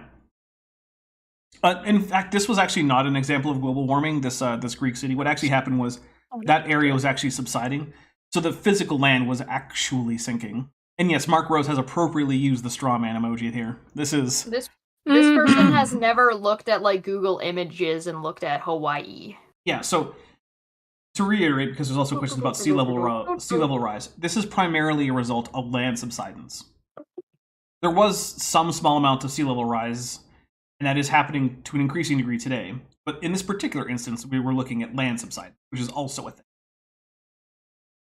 Okay. millions and billions of years ago, and it ages the same way today, and it's going to age the same way a million billion years from now. It's always going to be the same. Saying age So there, Yes, he instead is. of age? Yes, he is. He's putting an N in there for some reason. Okay. Look, this is the man who said happen chance. I just wanted to make sure I was not like losing my mind and that I was actually hearing what I was hearing. Yeah. See, Manya's coming in here, and she's not usually here, so Manya's not used to how stupid this gets. Also, Erechamian has just gifted 5 Dapper Dinosaur memberships, which went to Raziel Faustus, Old Man Joe, Nita, Shauna Davis, and Daniel Glasser. So thank you very much, Erechamian. Everybody, send tetrapods. Do not send pelagic tunicates like that traitorous Vishanti is doing. And we will take 5 drinks. Here we go. 1, 2, 3. Nice. Good. 4. Yes. And 5. Yes. I need it. Along. It's coming along. I gotta say, in terms of fan art, Kesh is literally the first person to ask me about details of how many fingers I'm supposed to have. Most people just go and get it wrong. Oh, what are you, unprofessional? I know, right? Also, Nasty Hobbits has gifted 5 Dapper Dinosaur memberships. Thank you very much. That went to Jérôme Alal Jacquin. Now it's moving too fast and I can't see. Hold on. You bunch of amateurs. Theros Rex, Cool Jesus, Farron Salas, and W.S. Wordsman all received Dapper Dinosaur memberships, so please send in your tetrapod emojis. The Fearmonger Official, do you want to lose that wrench? Also, Savage Cobra Kinda Official has gifted 5 Dapper Dinosaur memberships. I'm gonna have to drink 10 times. I'm gonna run out. Those have gone to LP. Now. Those went to LP, Riley Piak, Timothy Zwitan, Evan Roderick, Bryn Patterson, and I think somewhere else there's going to be another one. So let me drink 10 times. That's 15, homie. Oh, F, you're right. Because it was Erechamian. No, I already drank for Erechamian. And then Nasty Hobbits, and then Savage Cobra Kind of Official. I already drank for Erechamian, though. I need to drink 10 more times. Okay. Okay. So that's 10. God, you're going to die. You just need to go get just finish your drink and go get a new one. I probably will have to. So here's 1, 2, 3, 4. I'm getting brain freeze. 5. Ugh. 6. Can we all pray for Dabber's liver, please? Thank you. And my sinuses. F's in the chat for Dapper's sinuses and liver. Thank you. All right, 7. 8. And his poor brain freeze. 9. And here we go, 10. This sounds painful. It is. I've definitely got brain freeze. Oh. Oh no. I chose Pina Colada. This is my fault. There were mistakes made. I don't normally get 15 gifts of memberships in a row, to be fair. You're gonna have diabetes and you're gonna die, like your liver's just gonna fall apart. Yeah, this is it. I'm done now. This is the last thing that I'm ever doing in my entire life. Except maybe that Power Ranger stream. Yeah, there you go. You're gonna just devolve into nothing during that stream. I'll keel over. You're gonna hang out. It'll be fine. Yeah, there you go. All right, here we go. Therefore, for you to understand what happened in the past, you must test today. Yeah, that's science. Something. Those who don't study history are doomed to repeat it. Shut up. Yeah, so what are you supposed to do? Go time travel? So one of the basic ideas in science, right, is that the universe operates according to rules which are largely time and space invariant. So physics works the same way yesterday that it works today. Now, can we prove that? No, but here's the thing, right? When we make predictions with physics based on past experience, and they come true in the future, every time that happens, that's more evidence that physics doesn't change over the course of time. Now, obviously, the circumstances under which physics are operating can change. So, for instance, in ancient Earth, things like banded iron formations could form. Those don't form anymore. So we have to think up and test possible physical ways that banded iron formations could come into existence, even though they don't now. So it's not that everything always operated the same in the past as it does today, but physics does. And so if you want to explain an evident physical phenomenon from the past, like banded iron, since we're talking about geology, you have to use physics now to figure that out. And when you do, that's actually a good explanation. It doesn't become a bad explanation because in the past you weren't there. Did physics change or not? And if you're going to say, yes, it did because miracle, okay, fine. I don't particularly care if you're going to claim miracle. Go have fun with it, but you can't pretend it's science. Dr. Tapioca Weasel wants me to give a quick rundown of Noether's theorem. No, I don't even know which theorem that is. Sorry. And he figured this out, because if I can go out and I can test and I go, well, I can run these tests and I can, over a period of a year, see how this ground changes, and okay, now I'm going to take that and I'm going to move that millions and billions of years ago, and it completely changed how people saw science. Tough. And now the door's open Just for aside all. to that. I mean, it did completely change how people saw geology. That is fair. Yeah, but it wasn't arbitrary that he No, it decided was to not. just move it millions of years. Yeah, so actually, he was agnostic about the actual age of the Earth. He just knew that there was... Charles Lyell's statement was basically, there is no evident beginning to the history of the Earth. And so he basically thought that the Earth was indefinitely old. He did not give a number to it. He knew that it Reminds me of was... Dr. Dan telling me about that guy who's just like, I'm just going to use math different. Yeah. I'm just going to swap some numbers around. It's fine. Yeah, Doesn't math change anything. is... It's fine. So Charles Lyell knew that the Earth had to be at least a few hundreds of thousands of years old, and probably millions. But, like, he did not actually give an actual age, because he didn't know how to get an age, because he couldn't, given the technology and evidence that he had at his time. And so he was honest enough to not try, which is what you would want from a scientist. You do not have sufficient evidence to say X, then don't say X. You can say X is a possibility, but I can't demonstrate it yet. That's what you're supposed to do. Or you could just be like, well, you know, this book said it's 6,000 years old, so that's what I think. You could do that, I suppose. Not really science. Something lazy. Yeah. All types of interpretations, and that's where we get those crazy long timelines all the way down. Now you can't test it.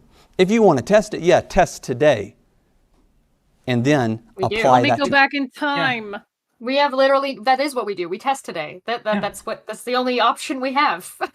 We're taking a drink for what is, or why is science? Why is time? Yeah. It's amazing how much of the sermon is just, I don't understand science, and I gotta make sure my kids don't understand science. Okay, I guess. Set your kids up for Everything that failure. happened in See the if we past, care. and apply it to everything that happened in the future. It was a one-size-fits-all thing. You can only test the past by what you observe today. This meant... I mean, kind of. Like I said, you can set up experiments to mimic past conditions if you have good reason to think they were significantly different, but you're still doing the test in the present. Silver Harlow for $5 says, if it fits with science, it wouldn't be a miracle because that's what the word miracle, fracking, means. Yeah, basically. Yeah. If it sits. that no catastrophic event or events had ever occurred. Incorrect. This That's not what meant- that means. Well, so uniformitarianism does mean that. What he's describing is just the broader aspect of, like, how science works.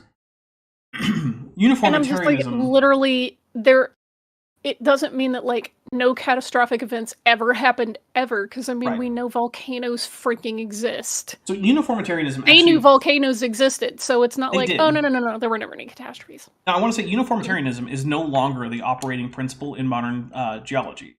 Now what's called actualism, which acknowledges that in the past there were major catastrophes that had significant impacts on the geomorphology and geology of the Earth, and that those things can be investigated. So, for instance, if you have a big layer of subaerial tuff, that's probably because of volcanic erosion. If you have, like, the scablands in eastern Washington, that's probably the result of a gigantic flood. So it's not like modern geology rejects catastrophism or even rejects giant floods. They're A-okay with giant floods. In fact, it's the standard explanation for more than one geological formation. So, Yeah, it's just there's no evidence of a global. Oh well. That no flood had ever taken place. Not Or even Charles Lyell made once. that point. At the most Not even once. Yeah, at the most extreme, uniformitarianists said that floods had not caused evident changes in the geology of the Earth. That's wrong. But that was the most extreme they got. They did not say that there were never any floods. Because everyone knows about floods. Floods are a thing that happens. Floods are a thing that people wrote about. Yeah. He did it. Lyell finally did it. But one thing stood in his way. He was successful tearing down the biblical account of the flood in the scientific community, but one thing stood in his way. The ministers Oh of no! Scotland. Oh no! The And he ministers! needed to get the ministers on board with what he was saying. So he had this This idea, one man brought this this plan whole thing down. Yes. I'm impressed. Okay. to completely change how they thought. And he I wrote want a this to fanfic this movie. guy, this other fellow geologist, George Paulette Scrope. And he wrote him a letter, and Scrope saved the letter. Scrope didn't necessarily agree with him on everything, but he was willing to listen to Lyell talk about this stuff. So he wrote him, and this is what he said in his letter. This is so interesting to me when you look at this. He said, if we don't irritate the ministers that fear that we may, which I fear that we may, There you go. Basic literacy. Thank you. we shall carry I was all about to with say. it. Meaning all is going to agree with us. If you don't triumph Ugly German Truth says which ministers, government or church? Yes. Those were the same thing. Yeah, well, he means church ministers, but in both England and Scotland, those were government positions. Yeah, those are the same thing. Although, interestingly enough, the English church and the Scottish church were not the same thing, despite having the same monarch as the head of both churches, which is always weird. Because the Scottish church was Presbyterian. We can't start talking about England and Scotland. So this guy's going to struggle through the rest of this quote because it's got too many complex sentences in it. Mhm. Uh-oh. Well, which means Over he clearly them. understands Basically- it, right? Enough to translate it and find his whole conspiracy theory. He's going to struggle because this is 2 sentences, but look at all the comma trains. I mean, it has the word candor in it, with a U. He's not going to get it. meaning if you don't have to prove your argument. Yes, sir. What year did this guy pull this off? This was in, Oh, this that's letter was odd. in 1830. 1830, which will, and that'll bear, I'm glad you asked that, Ron. We'll talk about that here in just a minute. Thanks, Ron. So, Buddy Ron. he said, if we don't irritate the ministers, which I fear that we may, we shall carry all with us. If we don't triumph over them, but compliment the liberality and candor of the present age, Wow, I'm impressed you got liberality. the bishops impressed he got and enlightened candor. saints will join us in despising both the ancient and modern physiotheologians. Physico-theologians. Physico-theologians. I Yeah. definitely would have gotten that wrong. It is just the time to strike. So rejoice that sinner as you are. The Quarterly Review is open to you. The Quarterly Review was a paper that they published then. It was a mover and a shaker of opinion during that time. Now, we're going to talk about the clergy here later, okay? Oh, okay, good. But I'm going to give you a little hint. It Uh-oh. worked. Oh, no. Spoilers. The clergy accepted science. Oh, darn Ah. The clergy of Scotland and England felt pressure and they fell into line. And they actually it. Just And like so they became not Christians. Yeah. TM. this is exactly the And same as thus when the the clergy fall. of basically Europe felt pressure to abandon geocentrism in favor of heliocentrism. It's the exact same thing that's happening right now. I can't believe these liberal theologians. What a bunch of weenies. Getting Began tricked by this one dude. to speak about this stuff from the pulpit, but we'll look at that later. Now, when you think about that, you say, no, that can't be. We're told scientists are objective. Told you that. Scientists have biases. That's the whole point of peer review. To make sure that things like that things like your personal biases don't overwhelm your scientific work. While you have other people with other biases check your work. That's That we've already figured out. Doesn't get anywhere. Yeah, we've already figured out that scientists are not unbiased. No one is. That's why you check it. No, the geologists, you've heard the thing, well, scientists say, it's like all the stuff with the health stuff with the mask and all. Well, scientists tell us. Well, who are the scientists? Okay. They're the people who've dedicated, in some cases, decades of their life to very narrow fields that they understand extremely well, and which you think that you can overturn based on your absolute misunderstanding of science, because by happen chance, you happen to be born into a church that said science is bad. Happen chance. Yes. That might end up being a new meme, I don't know. But anyway, guys, it is about 3 hours in. I think it's time to start wrapping things up. So, what I'm going We to do... didn't even get halfway. We got 20 minutes in. I thought we would, like, at the pace we were going in the first hour, I didn't think we'd get this far even. Also, hey, look! There's a wildfire watch here. Fun times. Oh, okay. Yeah, welcome to Arizona. Well, lowland Arizona, at least. All right. I'm almost done this Weiss is Science Dapper Dinosaur. Awesome. Okay, guys. First, let's take a look at what Vishanti has coming up for us. Vishanti, what do you have for us? Why would you put me on blast like that? Because Chesh is busy drawing. Well, I'm going to be preparing for Pesach this week, so that's what I got coming up. Get a bunch of rice ready? Oh, yeah. Getting rid of all the bread? And corn, because being Sephardi rules. I can eat corn and oats and rice. But have you been getting rid of all your bread? I've been trying to eat through it as quickly as I can. Okay. Oh, you could just let it all get stale in the oven on like a really low temperature and then just make a big old bread pudding? Ooh. You don't No, like bread because pudding? I'm not supposed to have comments in the house, like anywhere. No, I mean like right So- now. You could just do it right now to get rid of all of it. You could also make it into a pudding and then freeze it and then eat it later. Yeah, you could... well, no, it's No. you could put it in someone else's freezer. Yeah. Get some friends, Vishanti. Yes. Well, You need to get some non-Jewish friends with a freezer you can borrow. Yeah. do you know about like how we sell our chametz during the week? We sell whatever's in our house. We sell it to a Gentile for like $1 or something every year. Yeah, and we buy it yeah. back. Yep. Yeah. Yeah, okay. I mean, you could just borrow my freezer. Like I literally have stickers that say kosher for Passover or chametz don't eat, and I label whatever I might forget in my pantry, and then like I take my food and set it aside just so that I don't like when I'm super groggy in the morning, I don't go ha ha ha and then just like take a bagel or something. So I accidentally just gave Dapper a bunch of random spots instead of like they actually go in a line. Whoops. Eh. All right. So let's see. So Vishanti's got Pesach coming up, and what do you got coming up there? I have a Twitch channel now, so if you like the art that I'm doing of Dapper and want to see me do more memey, goofy art, you can come and find me on Twitch. It's Goblin Q Cheshire over there. So it's just like you can find. I'm really easy to find. It's all the same kind of name. So you can find me doing art over there, and I'll be doing that tomorrow, as well as I have videos on my channel, and I'm going to be editing. So don't be surprised if you see 1 or 2 coming out soon, and there'll be one on Wednesday. All right. Let's see. I love what LP explains. Oh! That Passover is. It says Pesach is when you go and fight with the extended family because you drink 4 glasses of wine before you eat anything, and you want to punch the small kid for reading the Haggadah too slow. Also, that time of the month is back, and we just did our first episode back this Friday, so go That's and check nice. that out. Woo!